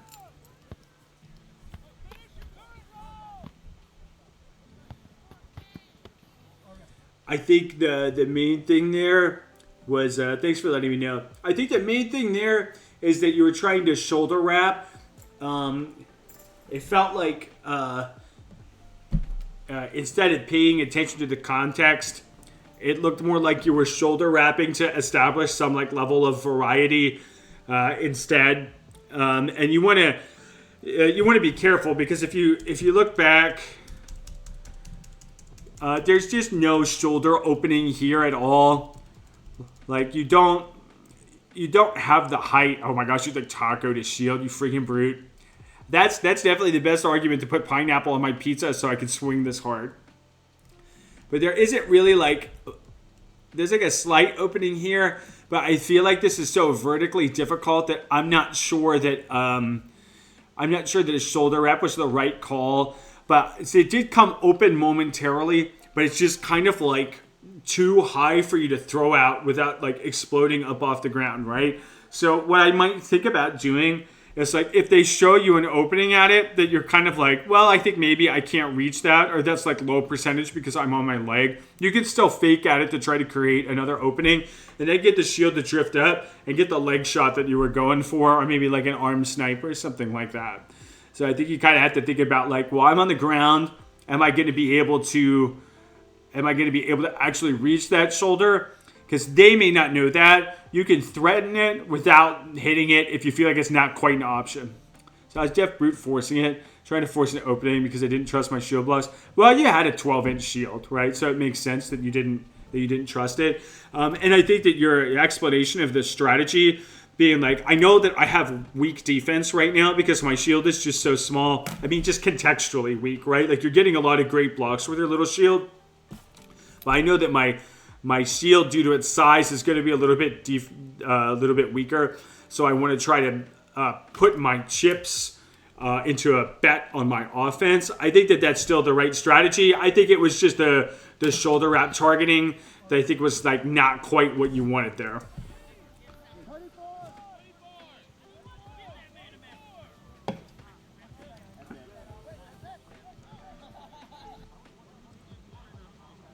I think this must be brackets at this point.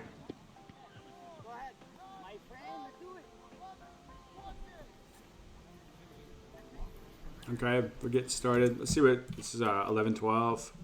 Do we know the fighter on the left's name? Drop it in the chat if you know it.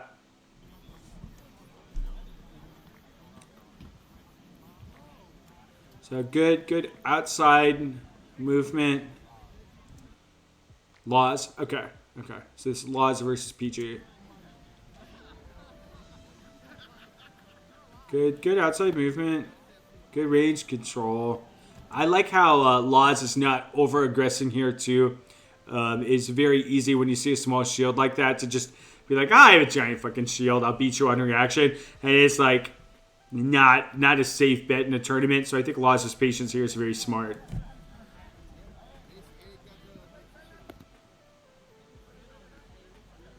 Okay.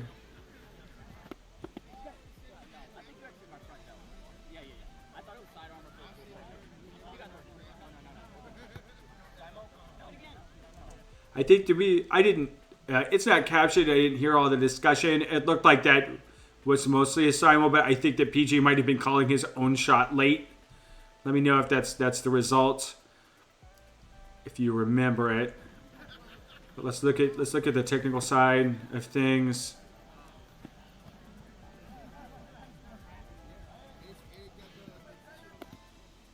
So I think the first thing I see from Laws here is we had like a kind of a long range cross snipe here. And that's fine, right? It was a safe shot.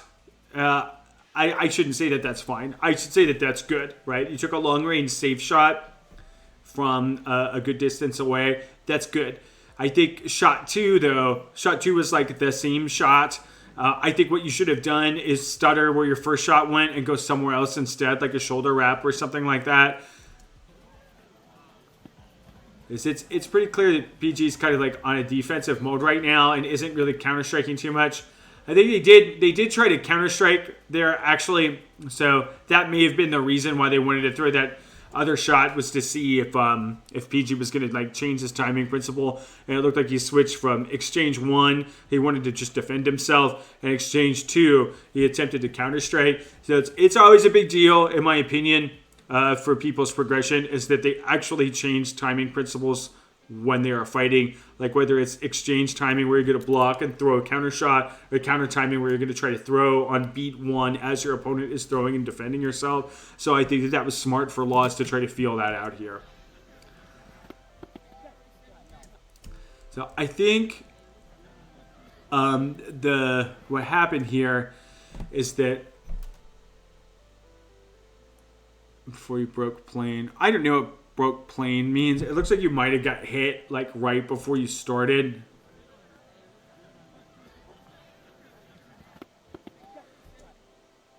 Yeah, I think you were maybe a little bit late, but that's okay. This isn't a shot calling thing.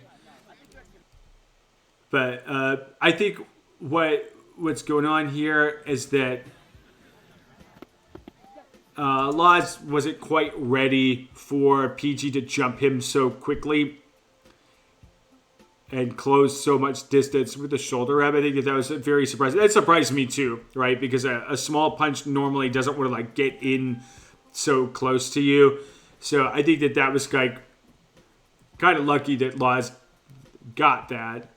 I'm not sure what that counter strategy to that would be exactly. I think that that's sort of one of those things where you're like, you kind of have to see it and become aware of it, and you can't like just I can't just like counter that strategy on fight 1, right? We had no idea that PG was gonna like jump in so fast and try to swoop up over. So I think that that's definitely something you would want to keep in your back pocket for round 2, right? It's like if I get to X range on PG, they're very likely to try to jump at me really far. So that might be something that you can use later by trying to stutter as you get into the range at which PG jumps on you, and then try to counter him when he tries to go up and over your shield. So you could do that with something like a safe shot, stutter as you step in, and then a slight step back and counter. That's good accuracy.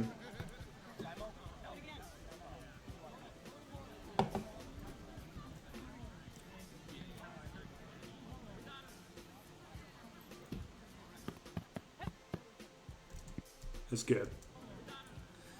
What we got? Oh, that's such a good blade beat.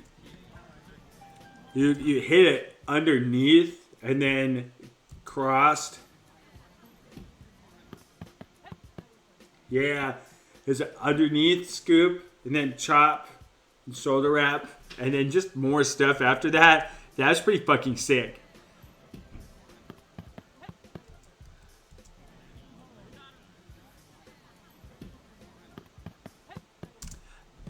I'm curious if that's like an on reaction blade beat, or if that was just like the beginning of a loop feint that kind of turned into a blade beat on accident, and the plan kind of shifted after we got that blade beat. But I haven't thought about using that downward loop as a blade beat. I think I'm gonna play around with that. Because I've been trying to work in a lot more blade beats into my game to get control of people's equipment as I close in, because I'm not quite as fast and springy as I used to be. So I feel like blade beats as a method of control are probably going to become really important to my game plan. So I'm just going to write that down for myself, because it's going to be a while before I come back to that note. That's pretty cracked.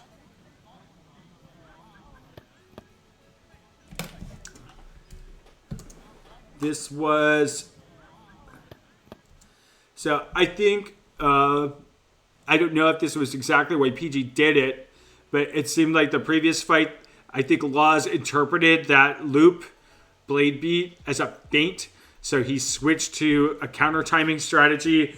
And then I think PG was trying to feint again, and essentially kind of got bopped for it, which is just a normal workflow for things. So it's both. I try to option coverage my stuff. If I'm throwing a fake, I try to throw it in a way where if they clash, I win it. If we don't clash, it's just a normal fake. That makes sense. It's a very fighting gamey. I dig it.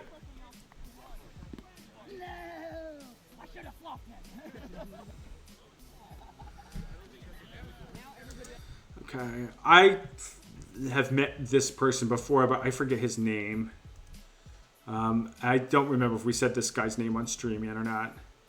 Fox on the right. Okay. Who's on the left? Is that Laws? No, Laws was the one we just watched.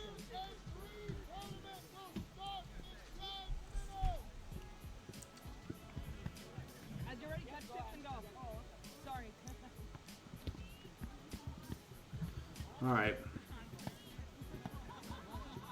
So we got some safe shots from the outside. I think. Let's watch it to completion. This is too many.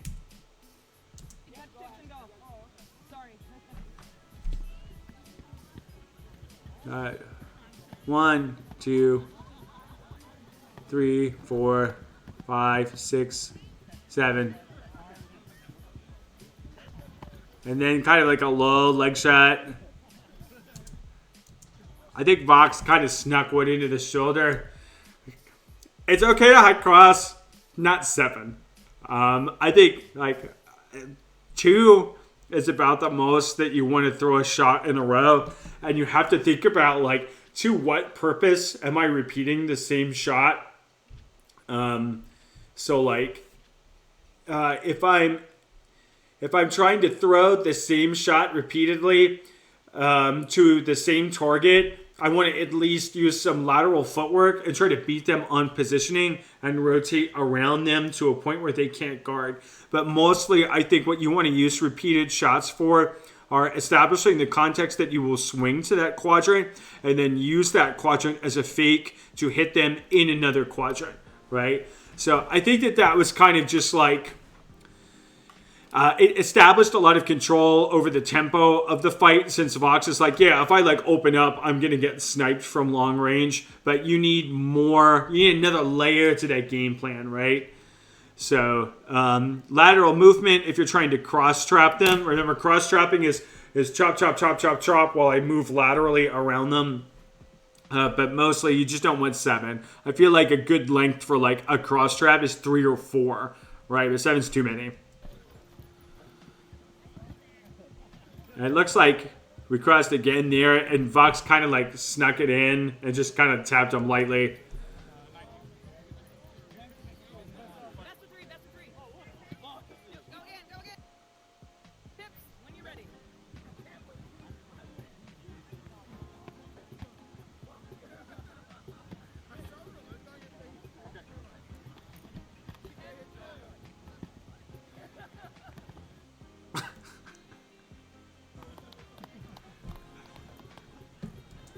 Fox likes the keyhole stab. I think he gets them on one at the end. Yeah, keyhole stab's fine. I think especially as a counter strategy for someone crossing a lot, keyhole stab is about what you would do with that. But I felt like the end mount there is like, yes, in jiu-jitsu you want to mount your opponent, but maybe not in wax where they just have to thump you with a stick. But that's all right. I think primarily Vox won on the repeated high crosses just not being threatening, and then this mount being like kind of too risky of a thing to do, so it's just not that working. I think the order of the day for this fighter is mostly like you need to establish either more variety or more lateral movement to set up your cross straps. Or preferably both, right? I think the main thing is like to establish more variety. Like even just throwing a shoulder wrap into your game plan is huge.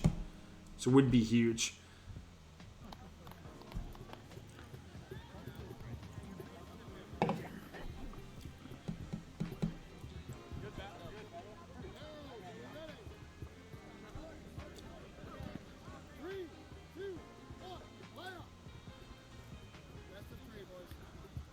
Fox and Achilles.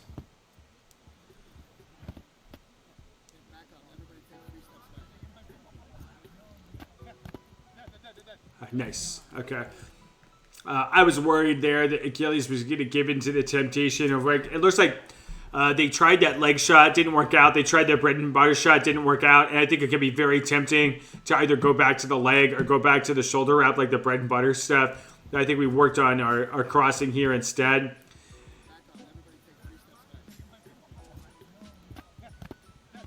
Yeah, that was the backhand shot that I want to play with that we talked about too.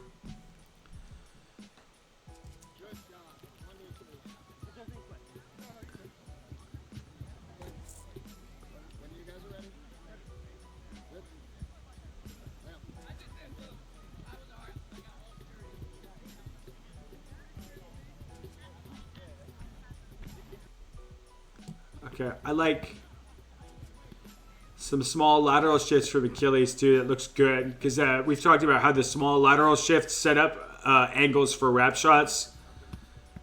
So that's good. I'm impressed with this person. I would really like to fight them sometime. That was a fantastic example of throwing it the same quadrant twice. The first shot to establish that the opponent has the correct guard, and then the second shot being at a slightly different angle so that the guard that they had assumed was sufficient does not work, right? So let's check this out. I think it says in a couple of seconds. It's like a low chop to the board side shoulder and then a shoulder wrap afterwards to try to elevate that position. So it looked like Vox's thought process was after that first chop to the shield, I think he thought to himself that it's going to be like a high-low combo with the second shot being to the leg. So he actually dropped his shield for Achilles there. I think that's part of the reason why those safe shots for that particular setup is so good, that it makes them think, my shoulder's covered, I can block something else if I need to. I think Vox thought that he needed to block his leg next, and the shoulder wrap goes over top. So that's a great technique for anybody who's trying to incorporate more shoulder wraps and such into their game. So I really liked Achilles' range. That bounce stayed just outside of Vox's range until he had to spend. Yep, absolutely. I think Achilles is doing great with range control and footwork on this set. I think a very top 3 of the people that I've seen so far in positioning for sure.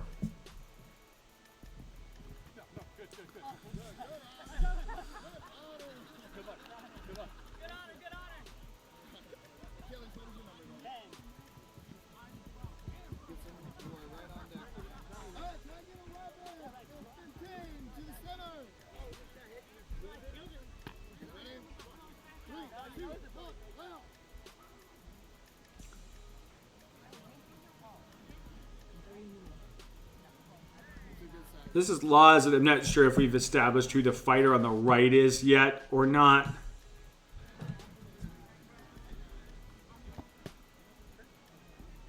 So good range control to avoid that leg shot. You know, this is like the correct range, right? Like these guys are far enough away that you would have to take a good step forward to hit the other person. And that's the thing that buys you more reaction time. More time to react to your opponent's approach, because usually they'll wind up for the thing that they're trying to hit as they step forward and give you a bigger cue. So if you're confused on what range to keep your opponents at when they're fighting, it's this range.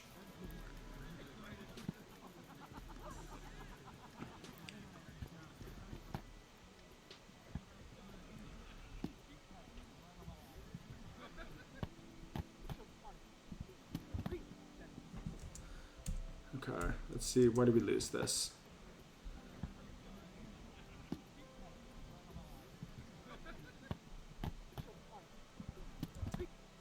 Okay, so I think what happened here, let's see, one more time. I think we've got like 3, is it 3 crosses? Yeah, it's 2. But we're kind of,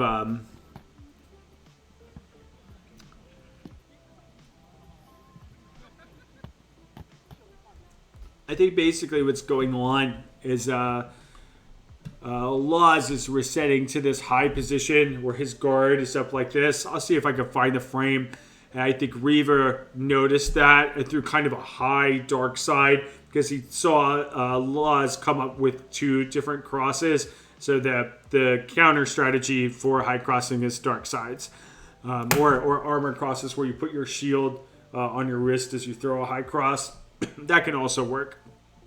Dark sides are cooler because it has the evil shadow stuff in the name, but I digress. So I think what we've seen so far in this fight. Let's see if it's. I'll see if I could. It's this position here. This is the one that I wanted to find. Laws are coming up here really high, and that's good because that's making your opponent Reaver think, okay, the shot that's incoming is going to be this way, right? And that's fine. But the way that you would capitalize on this is like, okay, like you've already thrown a couple of shots high, use this high setup to throw low, right? Because if you shift your shield up to this position and cover your wrist while your arm comes down and wraps low around this, they probably are going to like tabletop their shield to dark side you, right? So you can use this high sensitization to open up low quadrant shots like that. I think that would be an important thing to add into the game plan. They could be committal, and I think one of the things that could be frustrating about throwing money and dags, like you get, or dag or bell or contact sports, you get shield bashed in the fucking face. But I think that's illegal. All right, but it wins.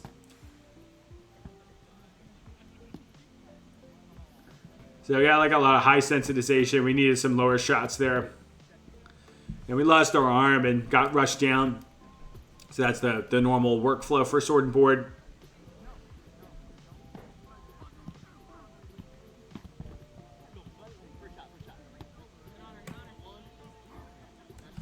I'm not sure what happened here.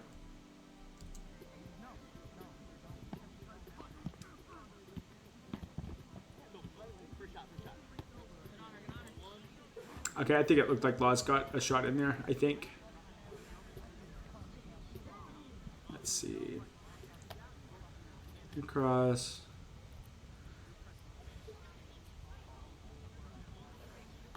It's a pump at the cross. We need shoulder wraps. Yeah, this is I think Laws' positioning is good. I think that we need to get more comfortable with shoulder wraps, hip wraps, and money shots because we've got you're sensitizing them to go high and think high, but then you are proceeding to attack high after that. So like you're kind of showing them your game plan, right? And your variation seems like it's limited to lateral movement and small changes in timing. So adding in the ability to change your targeting, to change what thing that you're going to swing at a little bit more comfortably would be a big help. It seemed like you tried some shoulder wraps. I feel like I sense some like a kind of a lack of confidence in the execution and mechanics of the shoulder wrap. And that's something that you can fix with like a good hard 3 months of pelling. Like we're hitting winter break. People tend to stop fighting over the Christmas holidays. And if you've got like just like a tabletop or something that you can practice throwing shoulder wraps on, or like if you could build yourself a pell or something like that, I think that would be a big help. But I like what I'm seeing with Laws' positioning and footwork. But I think we just need more target areas for our next strategic growth.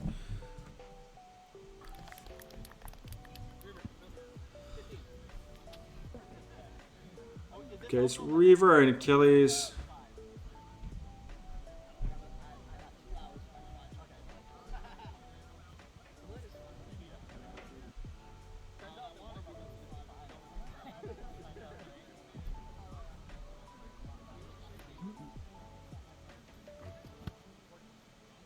They try to cut their movement. Let's see here. So Achilles tried to cut movement with a leg shot. I think hit belt or something.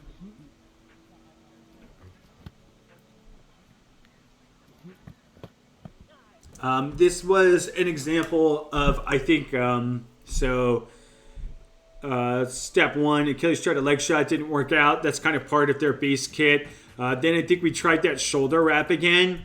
And I think the issue was that Reaver was just on counter-strike timing. And Reaver threw into that feint and either like shut the feint down or hit them preemptively. It's hard to tell on the video. But you had to take a little bit more time on the outside and try to see what timing strategy they're going to use. Like, it's okay to just jump people in pits because you have a lot of time. You can assume that the person that you're fighting in the pit, if you're coming into it, they're not fresh anymore. They're probably expending some energy. So attacking them with your best move, like right off the bat, it has some value there, right? I think I would probably still, optimally, I would want to one-shot everybody that I think that I could one-shot, and anybody that I think is like, I'm at risk of losing to, I want to take my time, and the first thing that you want to try to detect is like, what timing strategy are they going to use? Are they going to counter-strike me? Are they going to try to block me? Are they going to try to like just pepper shots at me repeatedly and rush me down?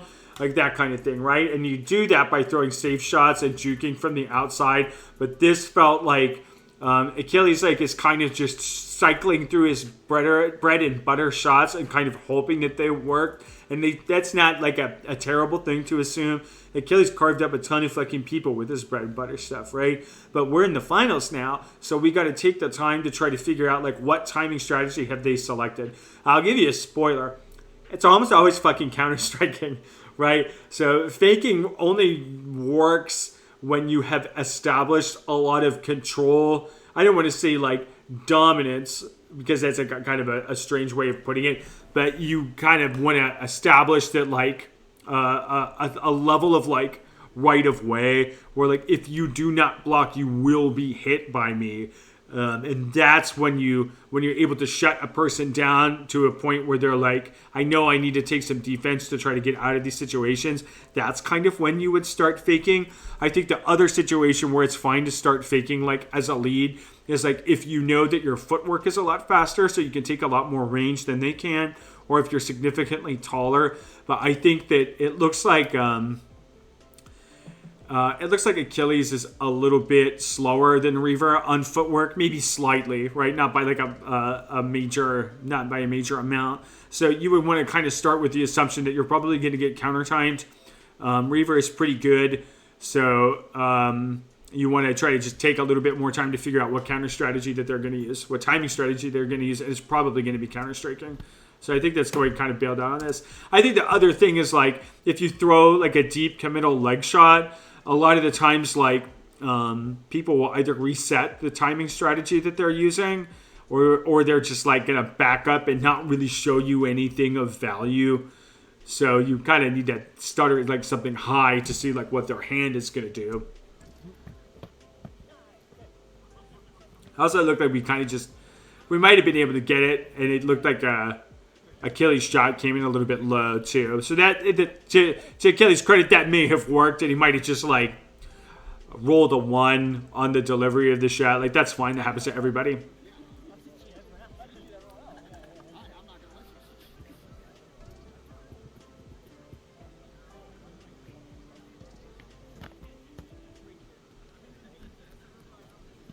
So I think that's another leg lead. So that's 2 in a row. I think I might reconsider trying to open with that, especially twice.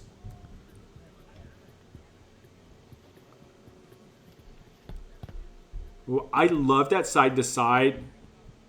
And we got that arm shot, and we're legged. So we're able to be fully behind our shield.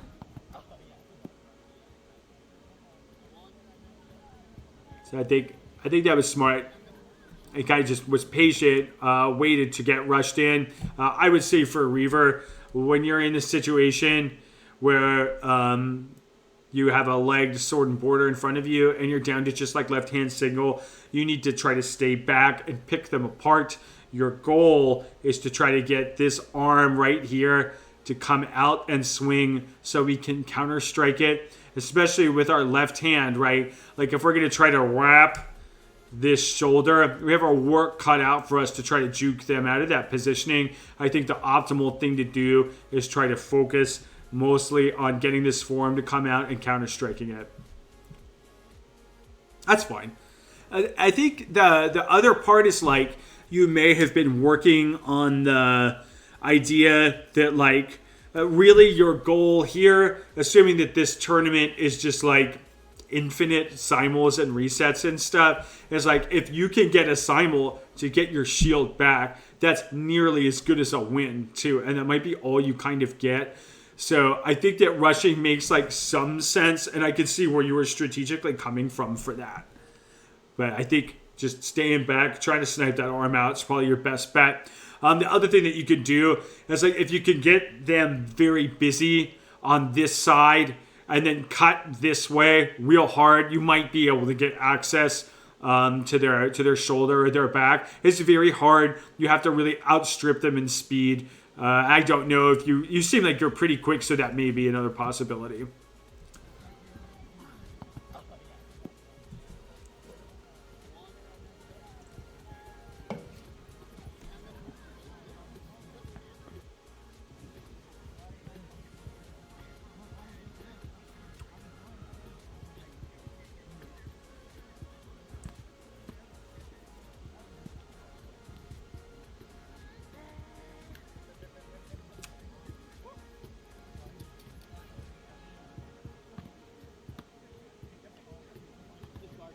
Okay.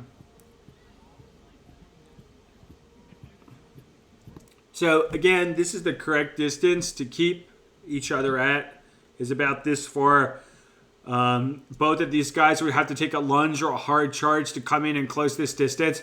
And I think that this is why leading with leg shots is not the best plan, because the act of like stepping in, we talked about how when we back up and keep range, what we're trying to do is to get their hand to come up and give us some information about what they're trying to target during this step forward right here, right? So like if you have to step forward to hit the dude, you already get a lot more time to react, and you're also throwing from the furthest possible quadrant that you can hit, right? Because our range is kind of like shaped like a dome. It's not exactly centered, but you can see how like the distance, if this green line is like the maximum things that Reaver is able to reach here,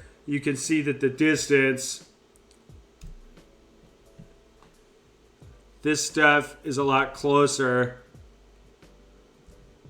This is a lot farther away. So you have to close about this much closer to get in to be able to hit like a leg shot, right? So I think that that's why driving in for a leg is kind of like a suboptimal thing to do in this situation, to get them out of position or out of time first. So I think it's feedback for almost everyone that threw a leg shot in this tournament.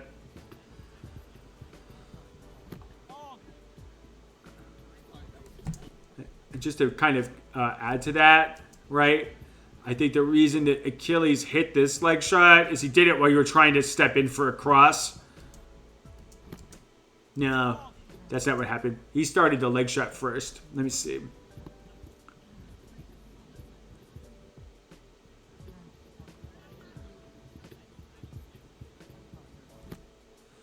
I think we had like some lateral movement here that helped us set this up. Let me see if there was initial flourish that said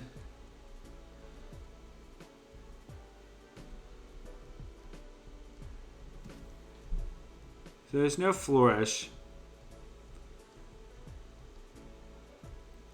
It's just kind of straight for it. So I think the reason that this worked,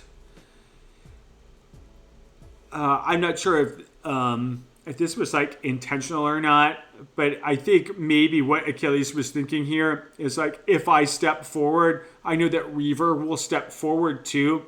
So Achilles cut at an angle to get closer.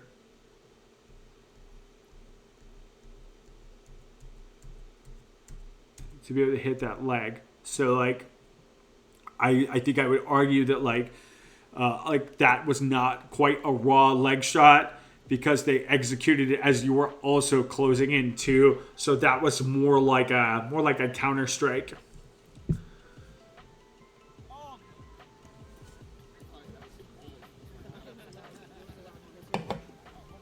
Let's see how this wraps up.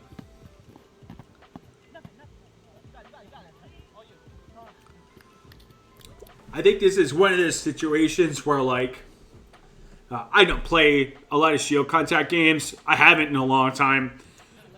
So I'm short, so every check is to my face. But I think this is one where you went for leg kind of quickly here, right? And I think I see the argument, right? Is because, like, he was going to probably just check the shit out of you. So if you didn't hit him in the leg, you were probably going to get bowled over or duck walked or something. And I'm from Amtgard, and you're not really allowed to duck walk people like that. So that's not something that I had considered. That seems like a real bad situation to be in when you're legged and the sword and board dude has that board. That feels like that would be... I'm actually surprised by how advantageous this is in this game and not my own game, right? Because, like, in Amtgard, you can make the argument that, like, this guy's still relatively safe because his whole body is hidden behind that shield because we're not allowed to duck walk or bash people over. Oh, yeah. Okay. So I think that was, like, I think that was a smart strategy.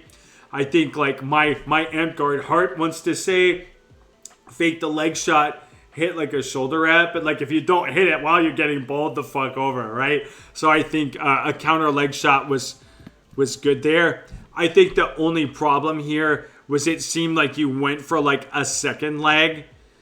Oh yeah, it seems like it's much worse than an Amtgard, which I kind of like. I kind of like that actually. I think that really the only thing you could have done is you probably needed to wrap or get into a defensive position on shot 2. I think what I might have contemplated doing is I think throwing the leg shot to stop the charge is correct. I feel like I would want to brace to get checked anyway in case he doesn't stop to push him back, and then try to wrap around or cross or something, but not try to... I probably wouldn't try to get the second wrap because, like, a lot of the time, if people are kind of closing in on you like that, they're not really sure, like, which leg they got hit in and which they didn't. And the leg that you already hit, if you accidentally hit it on the backswing, it's probably hard to get noticeable enough force to hit the other leg too. So my sword got stuck, couldn't get my guard back up. Yeah, it kind of looks like you tried to throw 2, but I think it's possible that you just got stuck too. That happens a lot. Yeah, it looked like it hit. It hit, but it didn't stop on the leg. And like kind of hit the leg, stopped, and then came off. And then when you tried to pull it back across, you got stuck on the other leg and couldn't do anything. I guess I would hit this way and try to circle it back up that way. And it looked like you kind of try to pull it back out through. I think that's the only thing I could think of. Maybe for that situation, you could try something like, if you're pelling, I think you were expecting to hit and stop. You could try pelling where you hit with like just enough force, but it's still like your wrist kind of bends and it slides off and you circle back around into the position too. It's really important with pelling to practice like different levels of hitting stuff, because there are different recovery paths that your sword has to take to come back into the position. And it's also important to practice like missing shots so you can loop back into the guard very quickly. But I think you just got like you got the leg maybe a little bit earlier than you thought. It's a careful calibration since you've got minimum force in bell. Yeah, that makes sense. All right. I think that was the last one for this. Maybe. I think a minute left. Great fights though. That was really exciting to watch. I definitely need to, I think this is Ohio. I don't know where you guys are from, but I need to put that on my list. I was coming off like a year hiatus of Bell. I'm mostly doing AMCOD all year. That makes sense. The weight changes can be a little bit weird. So I haven't swung a 12-ounce sword in a very long time.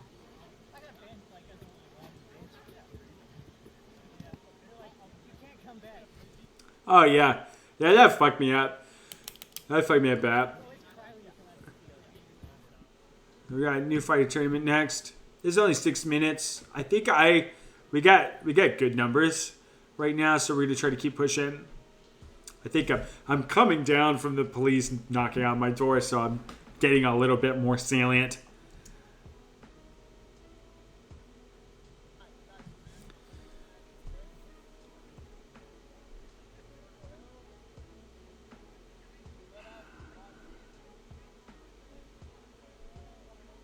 These guys are nervous and serious right now. This is okay. So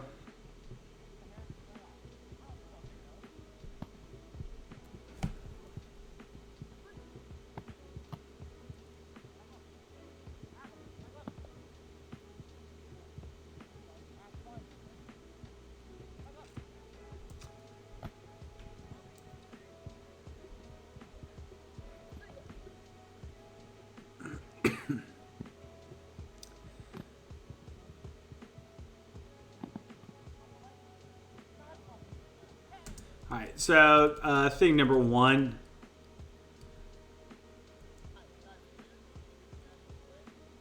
I think our thing number one is this red weapon here. This feels like a tiny bit short for a red. I think it's probably more maneuverable for line fighting. If you really want to go with a great weapon, I might suggest something like a little bit longer. I think the main thing is that the red weapon on this side, or greats or whatever, we're not really faking or stuttering. We have the range advantage, right? But our Florentine friend over here with his buckler has a ton of defensive options and a lot of defensive coverage, right? Like that whole arm can absorb.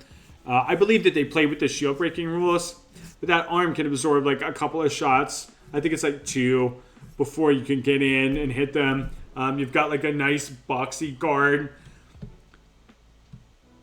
so it's tough to get in anything but like legs, because they're kind of like have like a bit of a house guard. I think it's like a little bit vertical, but it's pretty close to house guard. So it's like not a lot of options to shoot at, right? I can understand the desire to not stab, since this weapon is like not that long. That makes a lot of sense to me. But I think we needed to see some fakes and stuttering out of position, because this looks like just a lot of straight chops and straight shots without any misdirection, right? And the Florentine guy is blocking surprisingly well. Great swords freak me out, so I could picture myself like missing those. But we needed to add like a layer of misdirection there and just kind of not get rushed down. I think we got our leg. I think I would almost try to play this like a hand matched situation, which I think we're doing now, but I don't think we were doing before, where we want to match on this sword if possible, since this one is not very whackable. I think you have to get like a minimum force hit to the shield to break it, in addition to hitting it twice, which is like, it's tough because one of the things I'm not wild about with like arm strap bucklers like this is it's very easy to say, well, a piece of it hit my hand, so it didn't hit my shield with enough force. So I can see why I feel like I wouldn't really want to go to this side, especially with like such a short weapon, since we can kind of sweep around and spring with this left hand and kind of get in. So I feel like I would want to circle out around and try to chip away at the less protected arm and try to fake him out of position a little bit. I think we're also like being a little bit timid about our range. I think we're kind of trying to, a greatsword's kind of trying to stay a little bit too far away, and it's just not in an effective threat range, which makes sense. I wouldn't want to get charged down either.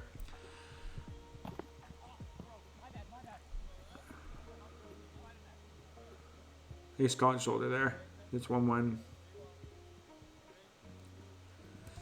I feel like if this is our standard stance here, I kind of want the shield on this arm, but I'm not sure. I don't usually play this way.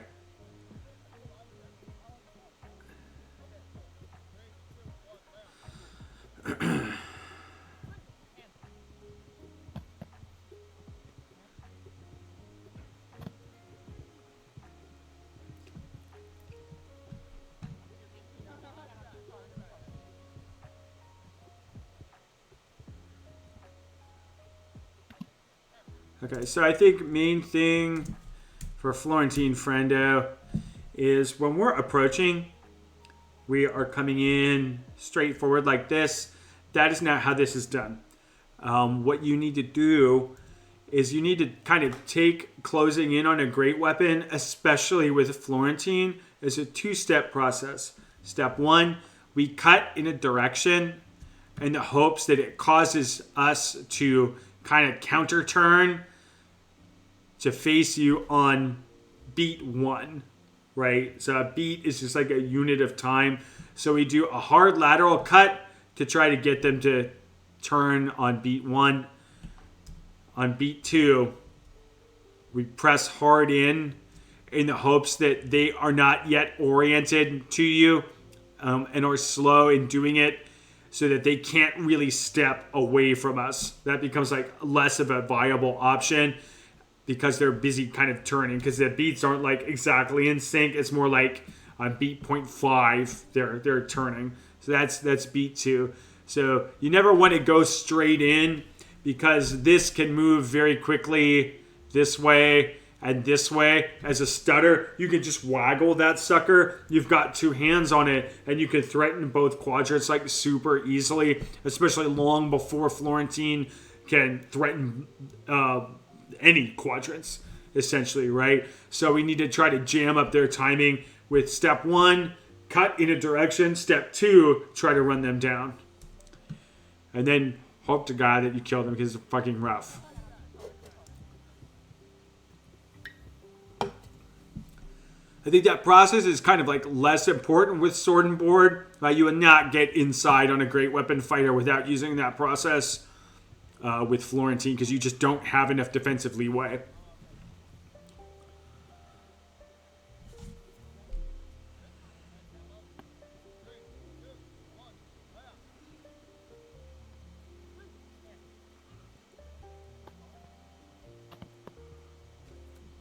I think we're also, if we go back, when we get close enough, Florentine is kind of stopping. We've got this full back extension here. This probably looks like something like this. So our body posture is legs, and then the body's like this. Head's here, right? So we want to try to keep our legs under us and our back as straight as we can, because once we're in this bent over posture like this, we lose the ability to change directions. I feel like, our great weapon friend was very easily to escape laterally because of that bent over posture, removed our ability to change our direction. And the other piece is like, if you get inside on someone with a great weapon, you do not stop. You need to get closer, because it's really hard to generate sufficient force with this part of the blade when they're really close. A lot of the time, you're going to get hit with glove or handle, and your shorter weapons just fit a lot better into that space. So you need to not let up that pressure once you've decided to close. You need to close the entire way. I think the other thing, that was a pretty good shot right there. I think the other thing is like, when you're in this position and you're like, my charge did not work, you need to get way out of dodge. We backed up like a little bit to like right here. I want us over here on this fucking hillside right here, or like down hanging out by this nice little cabin or something. Maybe like up here enjoying the sunshine, but not just like right here. We got to get the whole way out and back up and reset so we have enough room to start that lateral cut to forward charge process again. I think that was mostly like the reason that Greatsword lost this is because they took just a straight outside chop from too close and weren't expecting the Florentine guy to bend over to get that little bit of extra reach to get around it.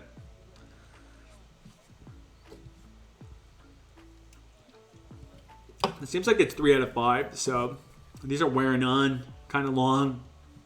So we might be done soon. 9 by 10 would be nice. Okay, I like the little loop fake to the stab. That was a good attempt. I think we just weren't close enough. That's okay. Yeah, I got that arm from that shot. That's good. Good box.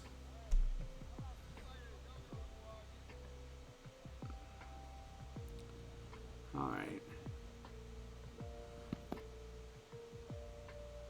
So we've been talking about raw leg shots all night, so I don't think I need to repeat myself. But you want to watch that. It's kind of two raw leg shots.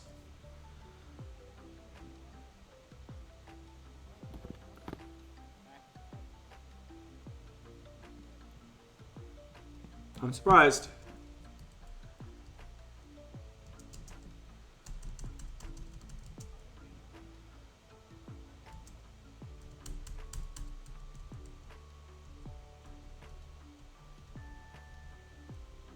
Looked like that just barely got blocked, but maybe not. So it was deep. I like the depth of the charge there to get inside. That was good. Like he didn't just charge straight in. He kind of came. It wasn't just like straight. It was kind of like around, out, and past to get like a good angle around. This is a new fighter tournament, so like wrap shots are less of an option. So it's not super helpful to be like, hey, you got to learn to wrap. I think the main thing here is like we're trying to do too much work from close quarters. So we're throwing like raw leg shots really early, and then we're trying to charge in really deep to hit crosses. There's a whole game to be played on max range that we need, that is important for new fighters to learn to do with like wrap shots, dark sides, or armor crosses, money shots, that kind of stuff. I think that those are all good training targets for these guys.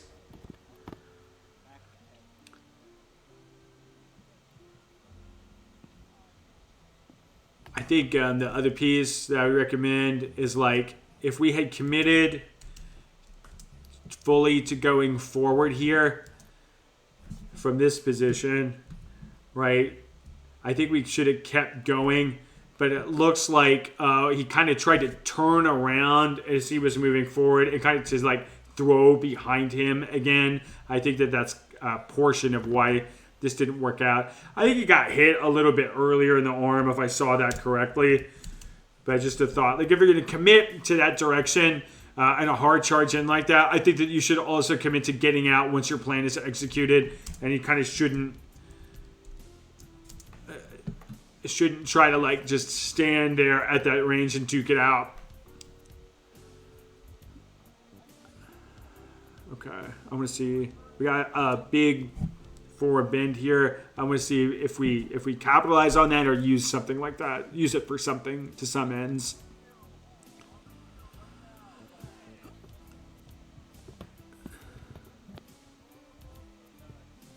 Okay. Yeah, you got a chest. It looked like I think what I wanted to see here was we got this deep forward lean with our center of gravity is here. We want it more like way back, right? Like we want it here, as straight up and down as we can kind of get.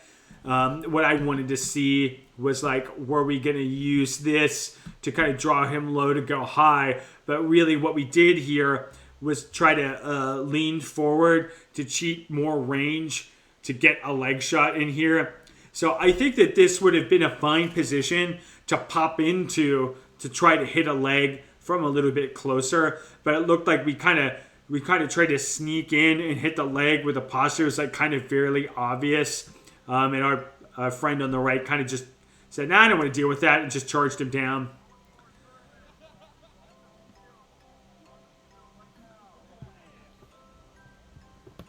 Yeah, he kind of like, he knew the leg was coming too. I don't know if you saw, but he pulled his leg back. So you'll see, I believe, this right leg pop back a little bit.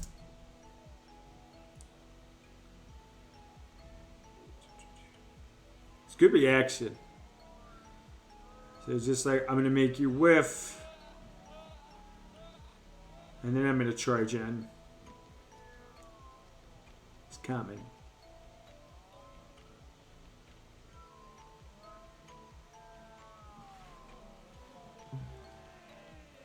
I spent a long time here.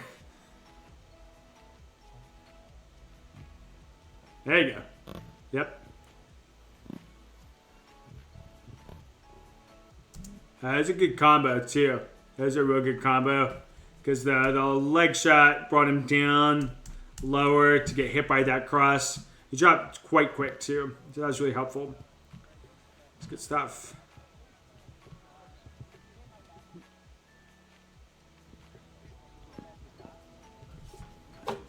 Adjudication.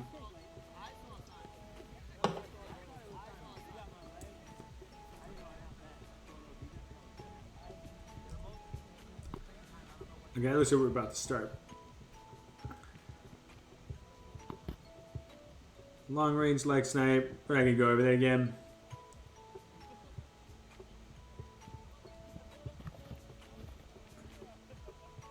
Well, I think that was a great start to a charge, but we needed to commit to that and push him the fuck over.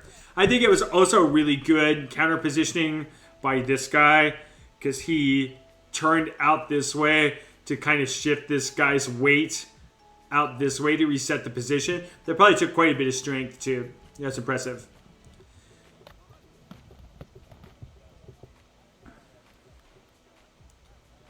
Alright, we got ads in about 10 seconds, so I'll be right back up and then we'll finish the last couple of fights and then we'll do some puppy time because y'all know that you have earned puppy time. So I'll catch you in a few minutes. Alright, let's wrap this up.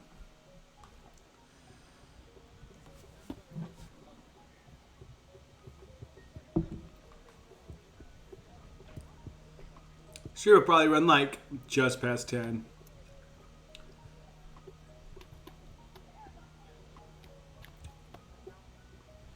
Okay.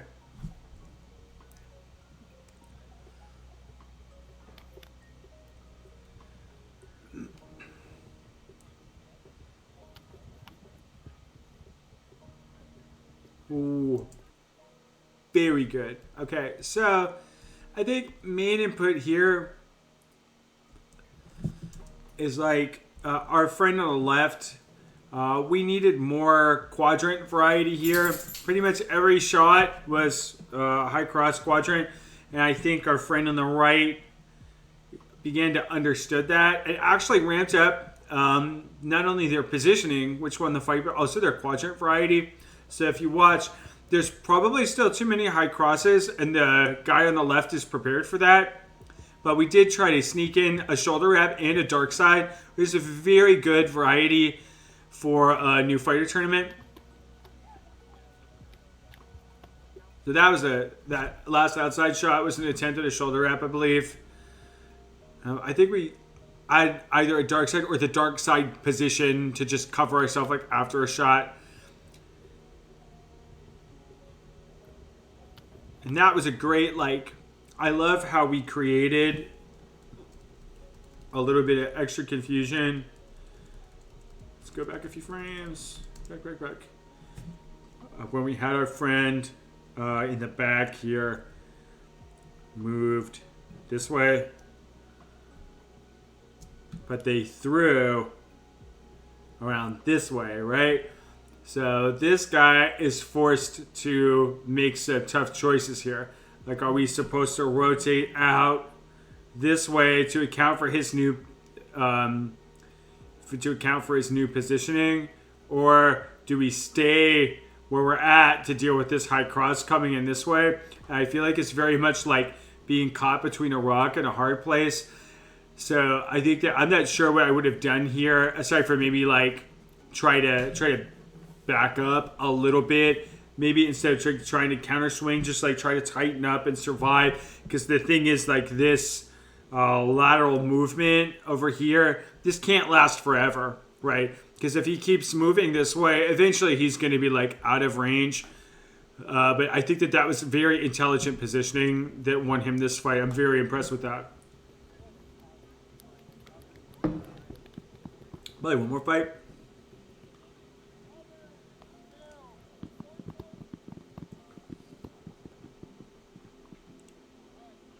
It's probably going to be more of the same stuff from fight 1, where we're going to talk about how to get close to a great weapon. I think this is appropriate great weapon range. That was a good charge. He got through in time before his shield got destroyed. We stop a second. I hate shield destroying rules in tournaments. It's like tournaments are supposed to be like the sport aspect of fighting. I feel like shield destroying is a roleplay aspect and feels terribly out of place in tournaments. I feel like for great swords, like, I understand the rule temptation to like say like, okay, this isn't very effective in a one-on-one, so we're going to try to buff this weapon by giving it like additional properties where it like destroys their shield or like kills them on a limb. And it's like, I don't like that argument, because I feel like not every weapon needs to be solo viable. Case in point, the daggers, right? Daggers are not solo viable. So why don't I get like a luck point where I can ignore a shot for free because I'm a super cool rogue that can dodge stuff? So I don't like shield breaking in tournaments. It does make me a little bit fussy. I think it's not as bad as like, I think Darkon has a rule where you can hit people in the face with a flail. If there was anything that didn't need a buff, it was fucking flails. You psychopaths. So it's not as bad as that, but it's not my favorite part of foam fighting. You can hate me because I'm right, Mr. Jet Set Joe. That's fine with me. I was going somewhere with the thought. You gotta trust me the whole way through the thought. You can boo and cheer me at the same time if you want. That's fine. Would you please be patient and lie down, Mr. Bear? Lay down. We're almost done.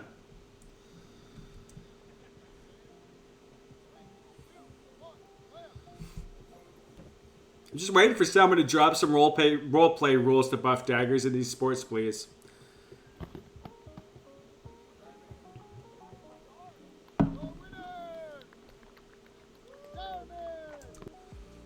Red versus Board and Bell has a huge skill floor gap. Yeah, I'm kind of seeing that, because it looks like even with the shield breaking rules, it's still very hard for this guy to get a second shot in. And that's pretty much the entire reason why this guy won, is because he kept great range, was able to run in intelligently, and only take one shot to the shield, and just kind of kill him for it. But I think that's one of the reasons why, if you're gonna do a great weapon in a tournament where you're the only one fighting with it, it needs to be a little bit longer so that you have a better chance of hitting it a second time. You have to have either great footwork or amazing fakes to pressure the sword side. Yeah, I could see that.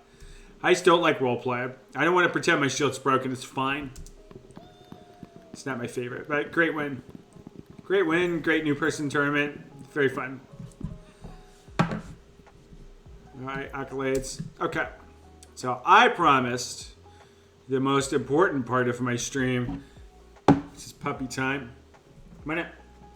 Yes, go ahead. Good boy. It's the star of the show. Lost my face. Hey, buddy. There's a treat on my desk. So he's like very locked in. He really does not care for this right now. Let me see if I can move it a little bit closer. You see that? Yeah, maybe we can balance it on top of that. Oh, not half of this. He's so fucking upset. All right, buddy. Come here. You see him? Spin. Jump. Yeah, good boy. That's Michelle. Thanks for everybody for coming and dealing with the technical difficulties and the police knocking down my door. I hope everybody has a great night. I'll see y'all in the next one. Couple of things. If you are not following the channel, follow the channel. Internet number must go up. There is a score, which is followers. So click follow on this, right? Second thing, I'm working on cutting videos. I'm behind on my backlog. Since these are like 3-4 hour streams, I try to cut them down to be a little bit more reasonable in length. But on the YouTube page, lots of these are coming. So look for the posts for when those go up to try to help people who like weren't here, who got feedback, to like find their feedback. And I think thing 3 is I want to do this most weeks. This is really fun. I'm learning a lot. I probably can't do another practice each week just because I'm 40. My joints are starting to hurt a good bit, so I can't just get better by like practicing more. I need to watch more footage. So if you've got spars, if you've got other tournaments, record them and send them to me. You've seen that the tempo is like pretty comfortable and we don't like insult people's fighting or anything like that. It's just purely, it's just positive information, critique, and analysis. So if you want to send video in, you just find me on Facebook and you send it to me and I'll put it in the queue. Because I think we're hitting the winter season, so I'm going to need more footage. If you're at a tournament and you're not fighting, record it for me, send me the link, and I'll go over that. Because I want to keep doing this. I'm having a blast. Very good time with my friends. Thanks for coming in and hanging out with me for so long. I will catch you guys in the next one.